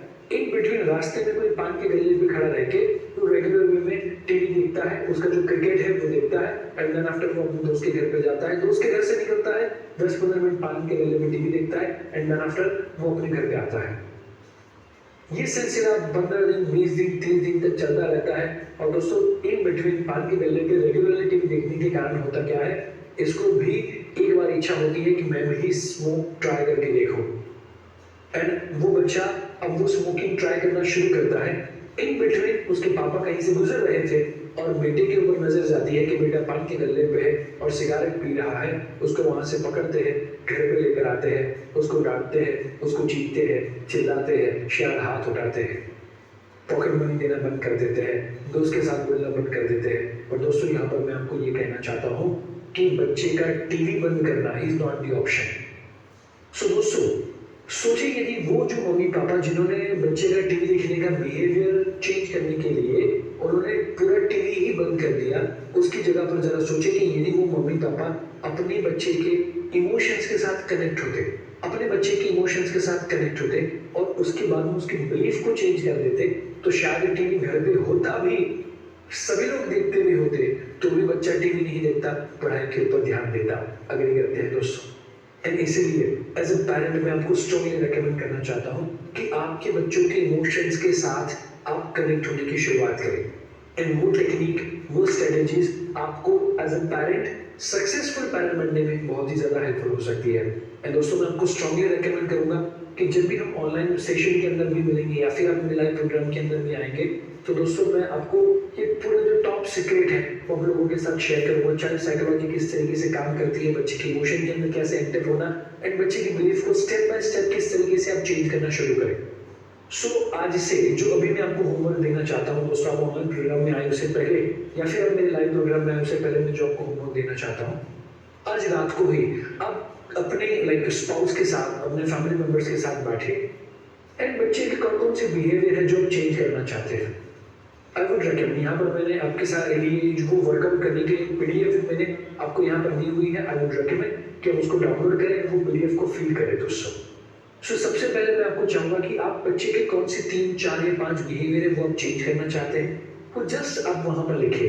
देन आफ्टर नीचे आप लिखे कि वो जो बिहेवियर है वो बिहेवियर को चेंज करने के लिए आपको क्या लगता है बच्चे की बिलीफ क्या हो सकती है। एग्जाम्पल के तौर पे सपोज मेरा बच्चा बहुत ज्यादा टीवी देखता है, वो बच्चे का बिहेवियर है, राइट, बट वो बिहेवियर के पीछे उसकी बिलीफ क्या है। एग्जाम्पल के तौर पे उसकी बिलीफ हो सकती है मेरे पास खेलने के लिए और कोई फ्रेंड्स नहीं है, मैं अकेला हूँ, सो मैं करूँ क्या। मेरी ये बिलीफ हो सकती है, शायद दूसरी बिलीफ हो सकती है टीवी देखने में मुझे बहुत ज्यादा मजा आता है, या फिर तीसरी बिलीफ हो सकती है कि मेरे पास करने के लिए और कुछ काम है ही नहीं, मेरा होमवर्क कंप्लीट हो चुका है, मेरे पास और कुछ काम है ही नहीं, इसीलिए मैं टीवी ना देखूं तो क्या देखूं। और एक बिलीफ हो सकती है जैसे कि छोटा भीम, देखने में उसको एम्पावर फील होता है, उसको लगता है कि मैं छोटा भीम हूँ, वो अपने आप को एज ए छोटा भीम के तौर पे या तो वो हीरो के तौर पे या तो वो जो कार्टून कैरेक्टर है उसके तौर पे वो अपने आप को देखता है। सो वहां पर वो अपनी इमेज को कंसीडर करता है या वो अपनी इमेज को देखता है, वो अपने आप को उतना एम्पावर फील करता है, वो शायद उसकी बिलीफ है। दोस्तों मैं आपको ये कहना चाहता हूँ कि वो जो बिहेवियर है उसके पीछे की जो 2, 3, 4 जो भी मैंने आपको एग्जाम्पल यहाँ पर शेयर किए, उसमें से कौन सी बिलीफ आपको लगती है, जैसे 1 या 2 बिलीफ आप लिखे। सेम में दूसरा जो भी बच्चे का बिहेवियर जो आप चेंज करना चाहते हैं उसके पीछे कौन सी 2 बिलीफ हो सकती है वो आप लिखे। सो कोई भी 4 आपके बच्चे की प्रॉब्लम जो आप इंप्रूव करना चाहते हैं, एंड नंबर 2 वो जो बिहेवियर है उसके पीछे कौन सी 8 एक बिहेवियर की 2 बिलीफ, मतलब टोटल 8 ऐसी कौन सी बिलीफ हो सकती है। आई वुड रेकमेंड कि दोस्तों वो वहां पर करें। सो दोस्तों उसका मेरा जो ऑनलाइन फॉर्म है उसकी भी मैंने लिंक यहाँ पर आप लोगों के साथ शेयर की हुई है। आई वुड रेकमेंड यहाँ पर आप क्लिक करें एंड जब भी आप ये वर्कआउट कर लेते हैं उसके बाद में आप ये फॉर्म को फिलअप करें। जैसे ही आप ये फॉर्म फिलअप करेंगे मेरे पास ये फॉर्म आएगा, एंड दोस्तों ये जो ऑनलाइन वर्कशॉप होगा उसके अंदर स्टेप बाय स्टेप मैं आपके साथ रहते हुए आपके जो भी प्रॉब्लम है और उसको लेकर उसकी जो भी बिलीफ है गारंटी के साथ कहता हूँ वो चेंज करने में मैं आपकी हाथ पकड़ के हेल्प करने वाला हूँ। एंड दोस्तों यहाँ पर ये मे भी यदि आप लाइव प्रोग्राम में आते हैं तो वहाँ पर तो डेफिनेटली आप मेरे साथ बात कर पाएंगे, इंटरेक्ट कर पाएंगे, मुझे पर्सनली मिल पाएंगे। बट वैसा ना सोचे कि ऑनलाइन प्रोग्राम होगा तो शायद वो थोड़ा कम इफेक्टिव होगा, कि जहाँ पर एवरी मंथ जो भी आप होमवर्क करते हैं, जो भी आप टेक्निक सीखते हैं, तो टेक्निक सीखने के बाद उससे रिलेटेड जो भी आपके कंफ्यूजन होंगे, जो भी आपकी क्वेरीज वगैरह होगी, वो डेफिनेटली आपकी सॉल्व हो जाएगी, राइट। सो यहाँ पर आपके पास चांस होगा कि हम कंटिन्यूअस 3 महीने तक कनेक्टेड रहेंगे, और आपके जो जो भी प्रॉब्लम्स होंगे दोस्तों, वो आप ड्यूरिंग दी लाइक जो भी आप वो वर्कशॉप अटेंड कर रहे हैं, जब वो आप वीडियोस को देख रहे हैं, उस समय में आपको जो भी कंफ्यूजन होता है वो आप इमीडिएटली मेरे साथ शेयर कर पाएंगे, एंड जो भी प्रश्न सबसे ज्यादा आएंगे वो मॉड्यूल मैं वर्कशॉप के अंदर ऐड करता जाऊंगा। सो ये दोस्तों ऑनलाइन का जो वर्कशॉप है वो 1 ईयर का पूरा आपको एक्सेस मिलता है, एंड ऑन एन एवरेज को भी एक पैरेंट को ये वर्कशॉप कंप्लीट करने में ऑन एन एवरेज 3 महीने का टाइम लग सकता है। बाकी के जो रिमेनिंग 9 मंथ्स है दोस्तों, वहां पर आप ये वर्कशॉप को रिवाइज कर सकते हो। At the very same time ये 9 महीने के दरमियान यदि आपको कोई क्वेश्चन वगैरह आता है तो डायरेक्टली आप मेरे जो ऑथराइज काउंसलर है आप उनके साथ कंसल्ट कर सकते हो। टेलीफोनिक आपको कंसल्टेशन दोस्तों मिल सकता है, राइट। सो इस तरीके से दोस्तों ये पूरा वर्कशॉप रहने वाला है। 3 महीने का आपका लर्निंग का पीरियड आप गिन के चले, and 9 months is for revision purpose. So मैं आपको स्ट्रॉन्गली रेकमेंड करूंगा, इधर जो हमारा नेक्स्ट अहमदाबाद, मुंबई या दिल्ली का जो भी डेट है, आप ये इनके जानना चाहें तो मेरी वेबसाइट पे जा सकते हैं, या फिर आप हमारे हेल्पलाइन नंबर पे फोन कर सकते हैं।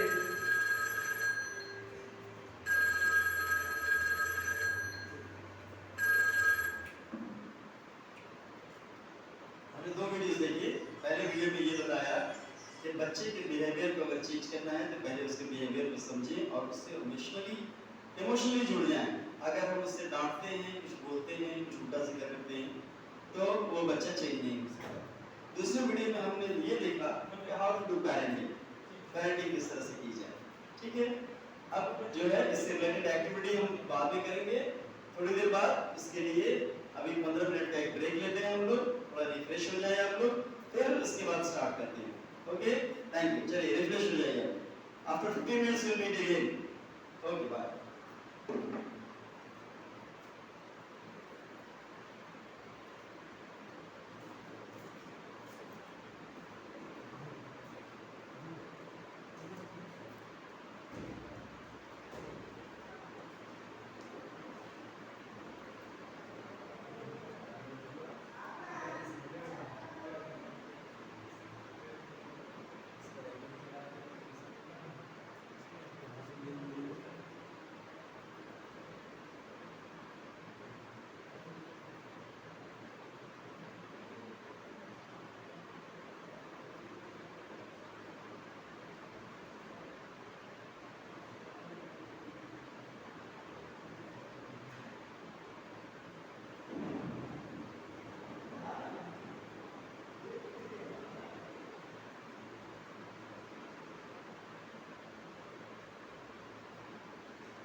क्या उठा लिया? क्या उठा लिया? चलिए।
ठीक है।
पीछे ही बैठ जाओ।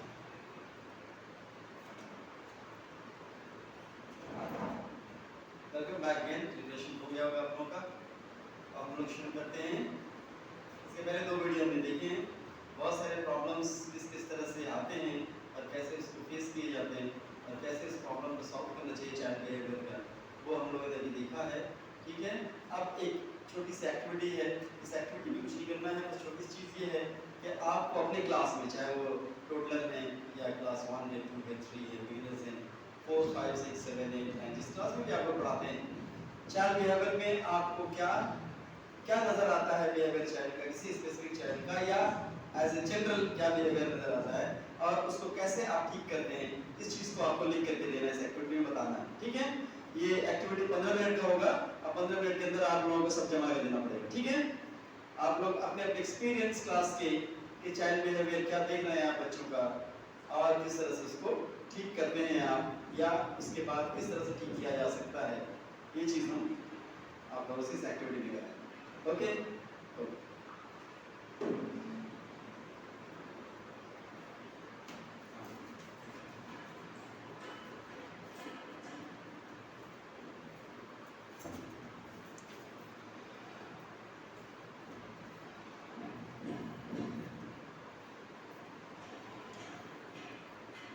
हाँ ले लीजिए, उनको बढ़ा दीजिए, पीछे बढ़ा दीजिए आप।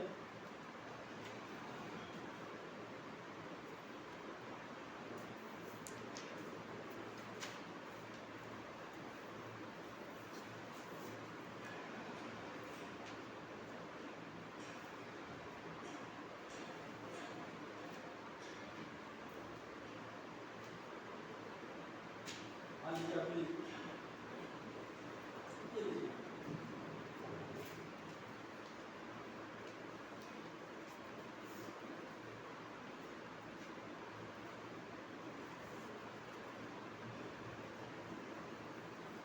ये एक्टिविटी 15 मिनट की है। 15 मिनट के अंदर 15 मिनट्स के अंदर आप लोग ये जमा करते हैं। अपना एक्सपीरियंस क्लास में क्या है वो आपको लिखना है। ठीक है, किस तरह का बिहेवियर आप देख रहे हैं बच्चों में और उस बिहेवियर को ठीक करने के लिए आप क्या करते हैं। ठीक है, with 15 minutes you write and test give it back to me. उसके बाद हम लोग डिस्कस करेंगे इस पे। ठीक है, ओके।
अब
आराम से लीजिए, आराम से उसको छीलिए धीरे धीरे टाइम में भी लीजिए।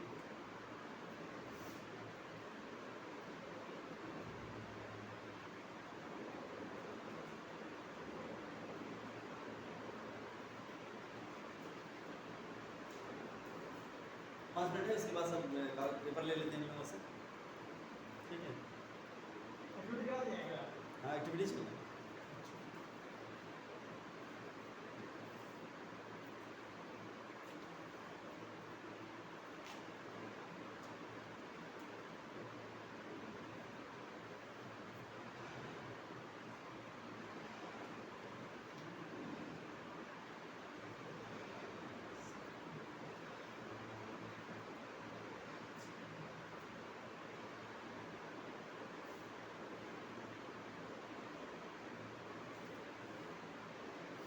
कंप्लीट कर लीजिए।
7-8 मिनट बाकी है, 7-8 मिनट के बाद फिर हम आप लोगों से जमा ले लेंगे, ठीक है।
एक्टिविटी क्रिएट करना है सर, एक्टिविटी क्रिएट करना है। हाँ हाँ, अभी कर लेंगे। कितना बजे? 15 मिनट हो गया। 143 हाँ 143 45 मिल लेते हैं।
टाइम हो गया है, तो अभी कर लीजिए एक बार मैं कैसे कर लीजिए बस ले लीजिए।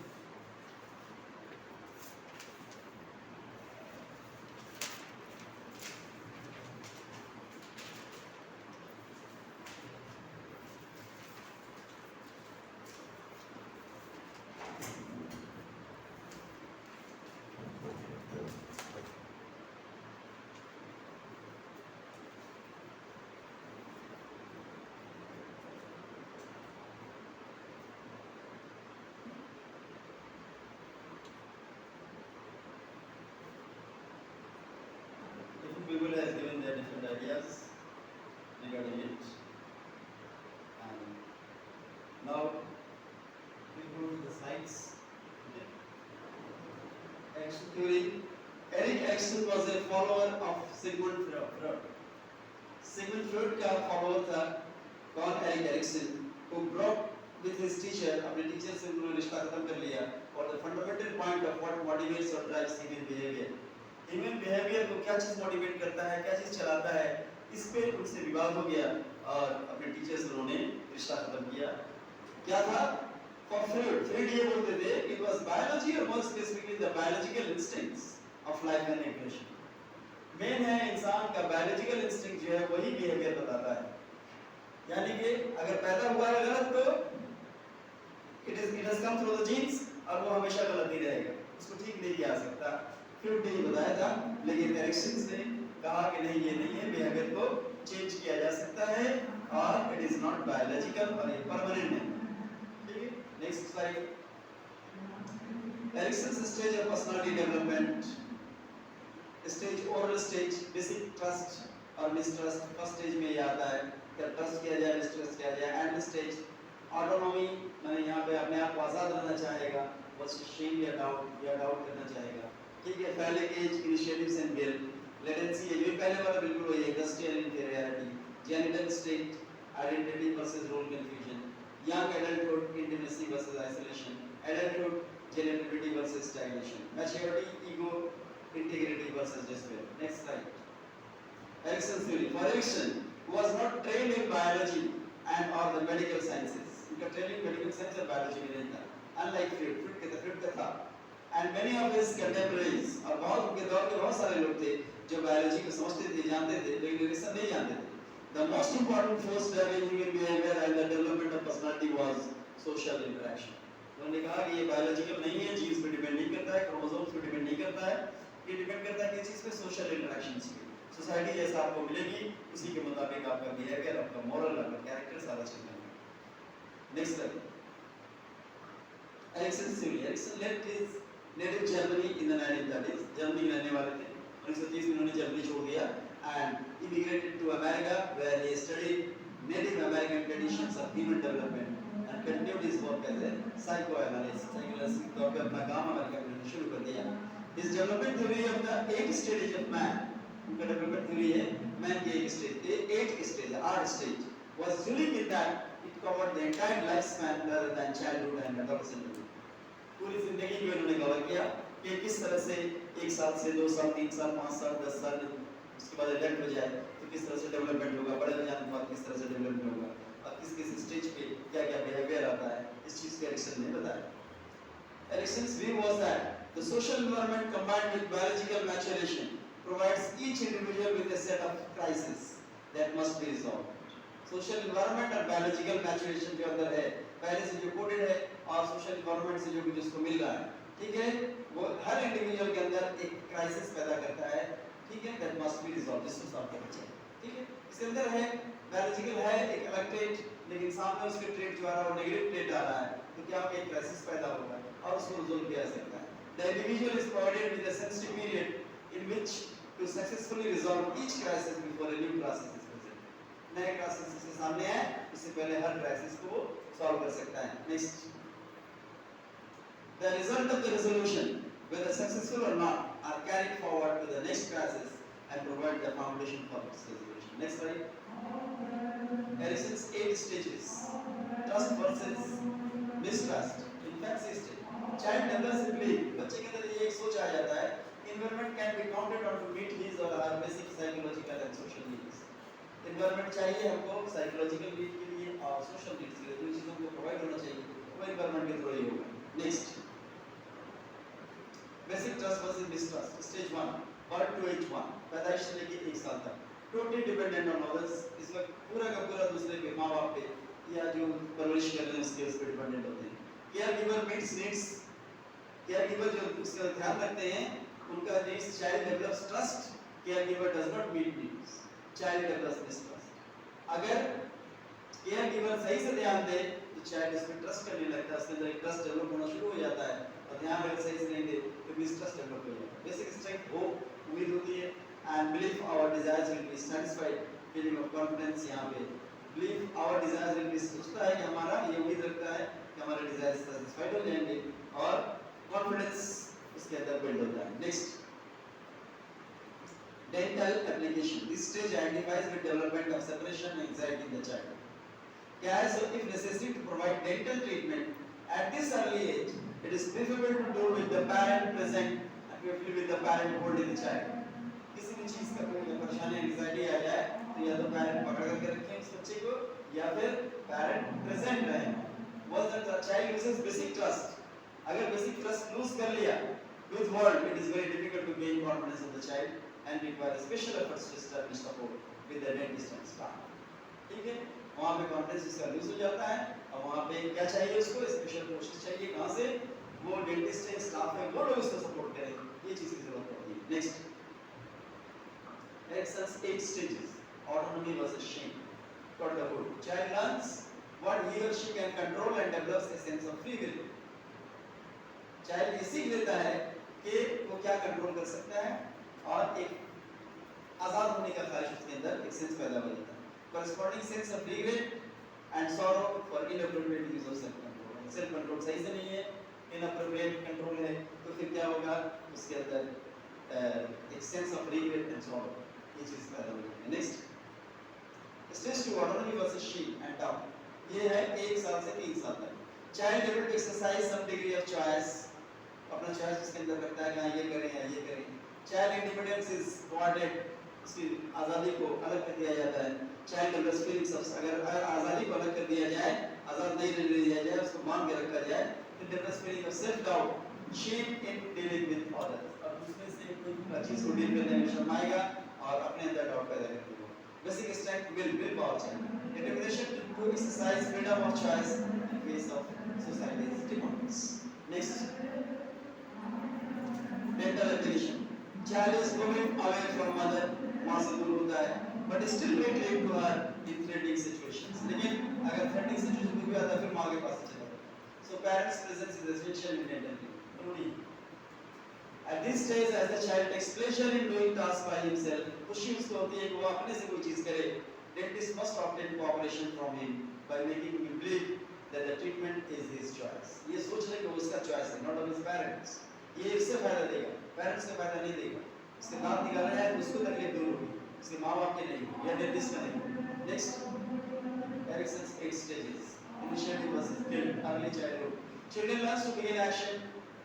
एक्शन करना शुरू कर देते हैं, सीखना शुरू कर देते हैं, एक्सप्लोर इस चीज को जांचना शुरू कर देते हैं, इमेजिन करना शुरू कर देते हैं, फीलिंग रिमॉर्स फॉर एक्शंस। ठीक है, एक्शन लेने के लिए फीलिंग आ जाती है उनके अंदर early childhood. Next, initially birth age 3 to 5 years है इस एज का, ये stage third stage is 3 to 5 years.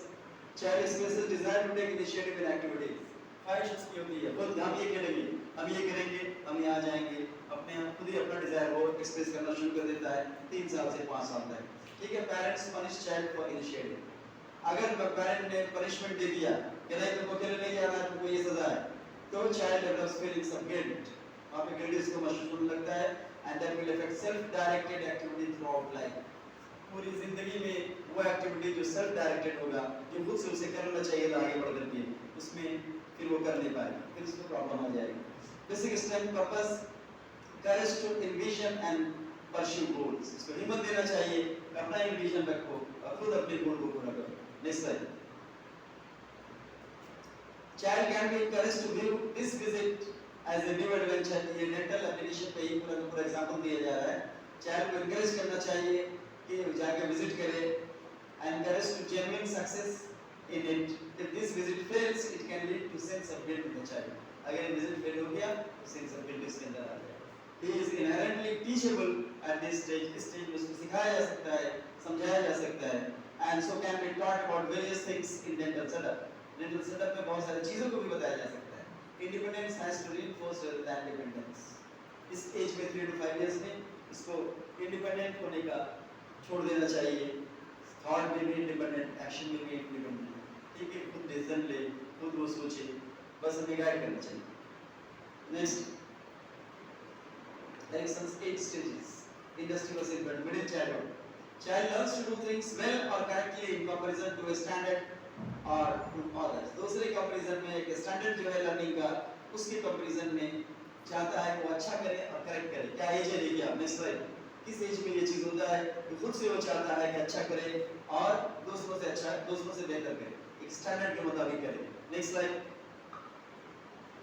Stage 4 industry process interior. यहाँ पे 6 साल से 11 साल की उम्र तक child develops cognitive abilities, brain की एबिलिटीज डेवलप हो जाती हैं to enable to take task completion, school work, play, ये सब 6 साल से लेकर 11 साल तक इसके अंदर एबिलिटी है, वो खुद अपने टास्क को पूरा कर सकता है. Parents, teachers do not support child's. अगर माँ-बाप या टीचर्स को सपोर्ट नहीं करें तो child develops feelings of inferiority and inadequacy. उसके अंदर इंफीरियरिटी कॉम्प्लेक्स आ जाएगा और देखिएगा कि ये चीज एडिक्वेट नहीं है, it is not suitable. Basic strength competence. यहाँ पे स्ट्रेंथ क्या डेवलप होता है? कॉम्पिटेंस. ये करने के लिए exertion of skill and intelligence in pursuing and completing task. आपको एक्सर्ट करना चाहिए स्किल उसके अंदर और इंटेलिजेंस एक्सर्ट करना चाहिए ताकि वो अपने काम को पूरा कर सके, जो उसको टास्क दिया उस टास्क को पूरा कर सके. स्टेज 5 आगे देखिए. Next slide. Dental application. Child drives for sense of industry and accomplishment. Cooperation with treatment can be obtained. This need to be very positively read. Cooperation at this stage, इस stage में जो cooperation है, ये depends on whether he or she understands what is needed to please dentist or parents. इसलिए ये समझ चाहिए कि dentist का क्या करने से माँ बाप खुश हो जाएंगे और dentist भी खुश हो जाएगा. Whether the peer group is supportive, उसके जो दोस्त हैं क्या वो supportive हैं, and whether the desired behavior is reinforced by the dentist. Peer group में जो लोग आसपास हैं, वो desired behavior जो है वो डेंटिस्ट रीइंफोर्स करेगा, उसके अंदर डालेगा. Next slide. Erikson's 8th stage, identify versus role confusion. Adolescence. Adolescence का पीरियड है, ये डेवलप हो जाता है. Child develops a sense of self in relationship to others. एक उसके अंदर एक खुद का चीज आ जाता है और दूसरे से रिलेशनशिप डेवलप करना चाहता है. तो on integral thoughts and desires. उसका अपना ही थॉट होता है, अपना ही ख्वाहिश होता है, अपना इच्छा होता है. सोशल आइडेंटिटी बनता है उसका और पर्सनल आइडेंटिटी यहाँ से बनना शुरू हो जाता है. Next. Identity versus role confusion. ये 12 साल से 18 साल की उम्र में होता है. From ego identity for ego, नया ईगो बनना शुरू हो जाता है. सेल्फ इमेज, अपना उसका एक इमेज होता है. Strong sense of identity, face adulthood with certainty and confidence. एक कॉन्फिडेंस के साथ अपने माने बड़े उम्र को फेस करता है कॉन्फिडेंस के साथ. आइडेंटिटी क्राइसिस क्या है? Confusion of ego identity. Ego का कंफ्यूजन अगर हो जाए तो आइडेंटिटी क्राइसिस होती है. इसमें फाइडेलिटी बेसिक स्ट्रेंथ क्या है कि emerges from cohesive ego identity. अगर कोहेसिव ईगो आइडेंटिटी है तो फाइडेलिटी आती है. Sincerity, genuineness, sense of duty in relationship with others, कि दूसरे के रिलेशनशिप में किस तरह से ड्यूटी की है. Next. Behaviour management of adolescence can be challenging. जो बिहेवियर को मैनेज करना है वो चैलेंजिंग होता है. किस तरह से उसके बिहेवियर को मैनेज किया जाए. Any orthodontic treatment should be carried out if child wants it and not parents at this stage. बच्चा चाहता है तभी वो करना चाहिए, पेरेंट्स की चाहने से. उसके अंदर ईगो डेवलप हो गया है, एक सेंस ऑफ सेल्फ आ गया है. Parental authority is rejected. इस एज पे 12 से 15 साल में पेरेंटल अथॉरिटी को रिजेक्ट कर दिया है. Approval of peer group is extremely important. अब उसके साथ के जो लोग हैं उन लोगों के अप्रूवल बहुत जरूरी है. अपने दोस्तों से, अपने आसपास के लोगों से फिर वो सब समझना और जानना क्या सही है क्या गलत है, सीखना शुरू कर देगा. ठीक है. Next. Ability to give and receive love begins to make long-term commitment to relations. ठीक है. अब जो है हम एक वीडियो दिखा दें इन लोगों को. एक वीडियो दिखाते हैं जो इसी सारे हायरार्की को बताता है. देखिए कौन सा वीडियो है. बड़ा वीडियो है. He does not have science stuff with Mr. Dean explains. Have you ever heard heard someone say that their child is like a sponge, or perhaps comment on how quickly their kid is growing up. These phrases and others like them relate to how children seem to soak up knowledge and change rapidly over their first few years of life. Kids change a lot during childhood, and what happens during this time period can have a lasting impact on their behaviors in adulthood. The field of developmental psychology tries to explain how and why people's thoughts, feelings, and behaviors change over their lifetime, with a particular emphasis on childhood, since this is when a lot of important changes occur, and these changes predict later adult psychology. Developmental psychology is an enormous topic that would be impossible to cover in a single video, so let's simply hit some highlights for now. Let's start with the basics. How do psychologists study development? Psychologists have a few different techniques to answer different questions. Let's say you're interested in the development of morality. How does it change across one's lifetime, and when does it develop? To answer the first question, you would want to perform a longitudinal study and follow the same group of people as they grow up. You would take a group of young children, say 4-year-olds, and ask them what they think right and wrong means. Then you would bring them back into the lab every few years, ask them the same questions, and see how their answers change. If you cared less about how morality changes across development and more about when children develop morality, you would probably do a cross-sectional study or an age of onset study. For a cross-sectional study, you would take a few groups of kids at different ages and see how their behaviors differ. How does the morality of 8-year-olds differ from that of 6-year-olds and from that of 4-year-olds? An age of onset study is similar in that you're studying different age groups, but in this case, you don't compare the age groups to each other.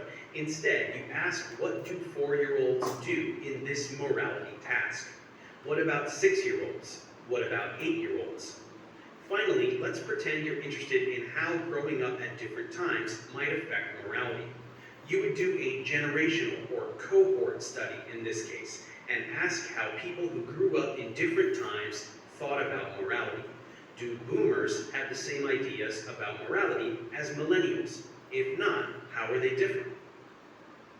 Now that we have a basic understanding of how developmental psychologists tackle developmental questions, let's talk about a debate you may have heard of, nature versus nurture.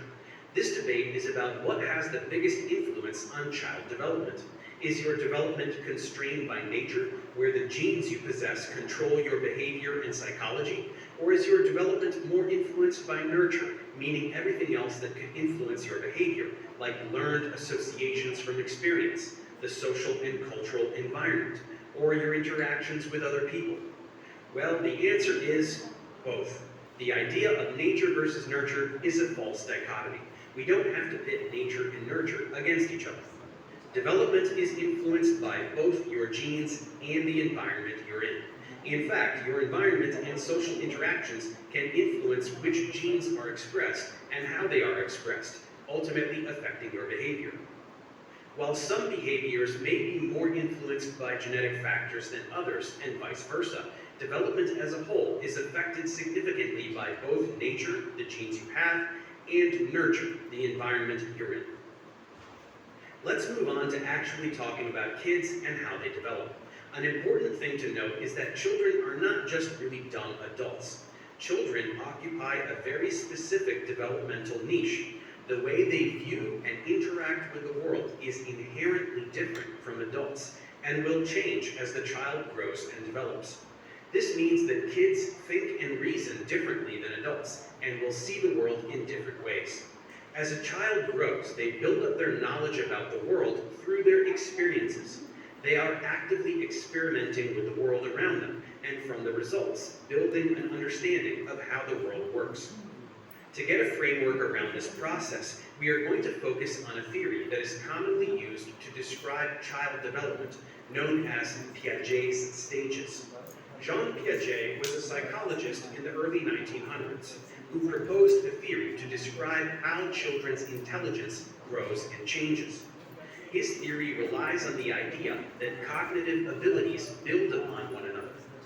As we go through these stages, we will reference some approximate ages at which children go through a particular stage. Psychologists today generally think that all children go through these stages in this order and on average at these time periods, but there is some variation. Certain kids move through the stages faster than others, and these kids aren't necessarily smarter, it's just some natural variation.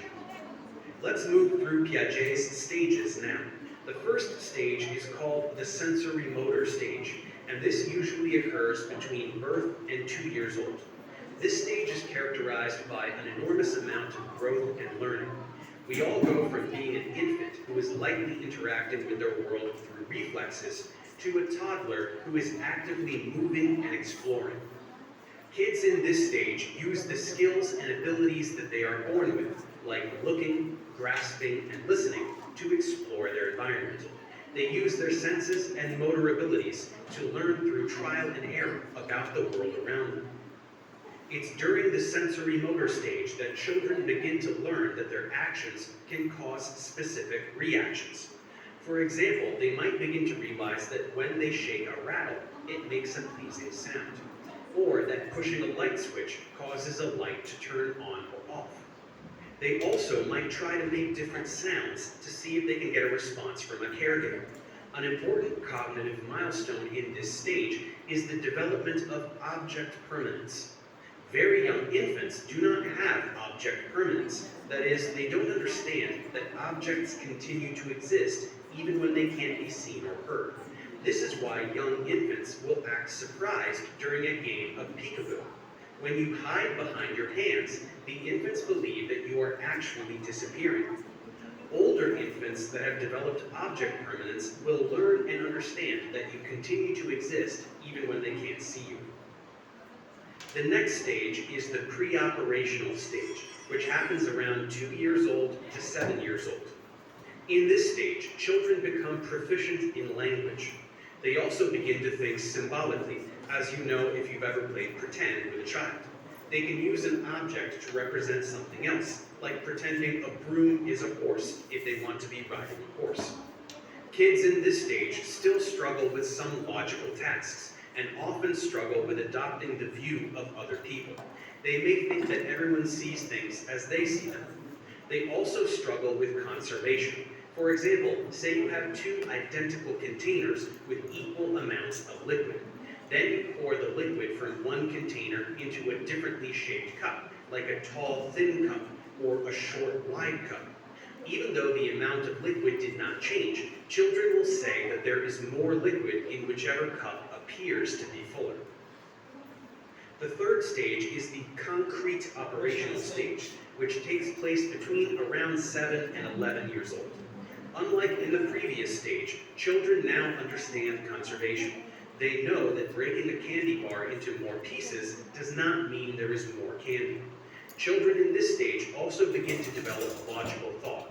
Although they still tend to be very concrete in their thinking, children are beginning to excel at certain logical tasks, like inductive logic.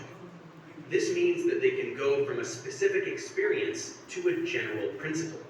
Say you notice that every time you're around a cat, you get itchy eyes and a runny nose. Children who have mastered inductive logic would then be able to induce that you are allergic to cats. The fourth and final stage of Piaget's stages is the formal operational stage, occurring when kids are around 12 years old and older. Children and young adults in this stage have the capacity for much more sophisticated thought. They can think about abstract and theoretical concepts and can come up with creative solutions to problems using logic. In this stage, a child doesn't need actual concrete objects to answer questions via trial and error. Instead, they can perform mental operations in the head using abstract terms. For example, kids at this stage can work through the following question in their head. If you imagine something made up of 2 quantities, and the whole thing remains the same when one quantity is increased, what happens to the second quantity? Piaget's 4 stages help us understand how children develop cognitively across development. Importantly, Piaget didn't think that kids develop by simply adding more knowledge to their brains as they grow up. Instead, the quality of how they think changes as they progress through the stages. A 7-year-old thinks differently than they did at age 2. Today, psychologists generally appreciate and accept Piaget's stages, with some caveats. As we mentioned earlier, there is a lot of variation in how children develop. Not all children will move through these stages at the same times. Still, Piaget's stages provide a useful framework for thinking about child development, and they played a huge role in influencing the field of developmental psychology. His theory also helped psychologists realize that kids think differently than adults, and that they aren't just smaller versions of adults. There's a lot more we could say about different topics in developmental psychology, and perhaps later in the series we will go deeper with this fascinating subject. But for now, we're going to move on to the next topic in the series, personality. Thanks for watching. Subscribe to my channel for more tutorials. Support me on Patreon so I can keep making content. And as always, feel free to... These are the different stages of development for the child. Psychomotor stage, cognition stage, and the last stage 12 to 15 years. After that, I'll just show you the slide. Again, next. 18 to 35 years. This is the intimacy versus isolation. या तो अलग हो जाए या intimate relationship है या अलग हो जाए. ये 18 to 35 years तक चलता है approximately. Undertake productive work and establish intimate relationships. Inability to stop अगर ऐसा हो जाए क्या करता है इस एज में 18 to 35 प्रोडक्टिव वर्क करेगा और इंटीमेट रिलेशनशिप्स बनाएगा. लेकिन अगर इनेबल हो जाए ऐसा नहीं होता है तो leads to social isolation. Socially वो आइसोलेट हो जाता है आदमी. फिर वो बेसिकली मेंटल प्रॉब्लम में चला जाता है. बेसिक स्ट्रेंथ क्या है इसमें? लव चाहिए इसमें. Mutual devotion in a shared identity.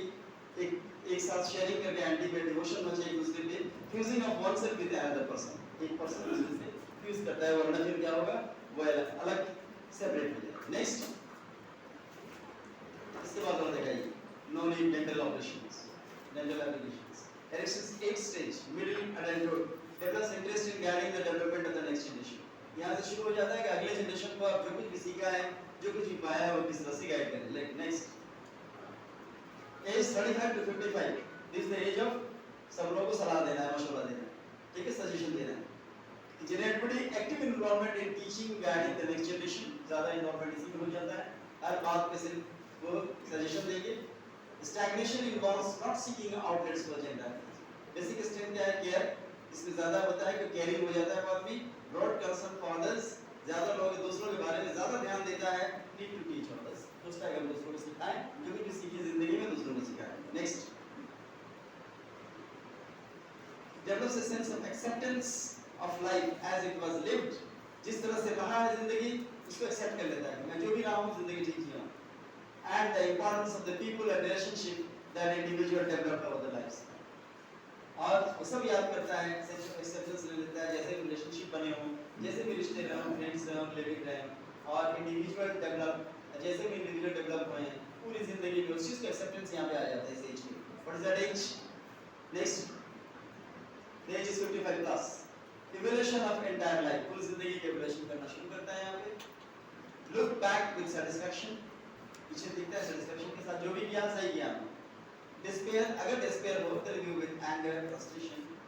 अगर नाउमीदी हो जाए तो फिर उसको गुस्से से, frustration से देखता है. Basic strength क्या है? इस उम्र में wisdom आता है.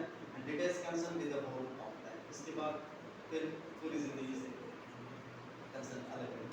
चलिए अभी तक. इसके बाद हम ये करेंगे, ये अब जो चाइल्ड डेवलपमेंट में नहीं है, अब 35, 45, 55 ये एडल्टहुड से आगे हम लोग चले गए हैं. ठीक है, हमारा टॉपिक क्या था? चाइल्ड डेवलपमेंट पे था. अब इसके बाद जो कुछ भी आप लोगों ने सीखा, whatever you have learn, whatever you have understood, whatever you have conceived in your mind, that thing you have to express in terms of some questions. These are the MCQs. I just provide you the MCQ and there will be 25 minutes time to solve these MCQ because there are 25 questions. And then after that, just see, you will return to me and then we will discuss on that questions. Okay? Okay.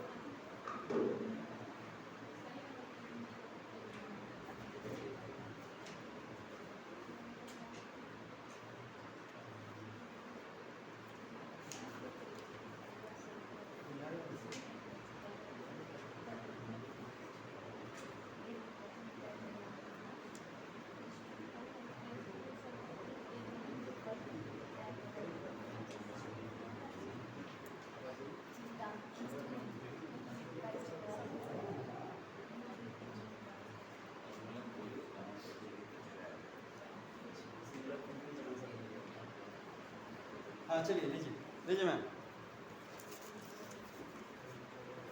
पहले आप लोग solve करिए, इसके बाद हम लोग discuss करेंगे। 25 minutes time is there.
25 minutes from now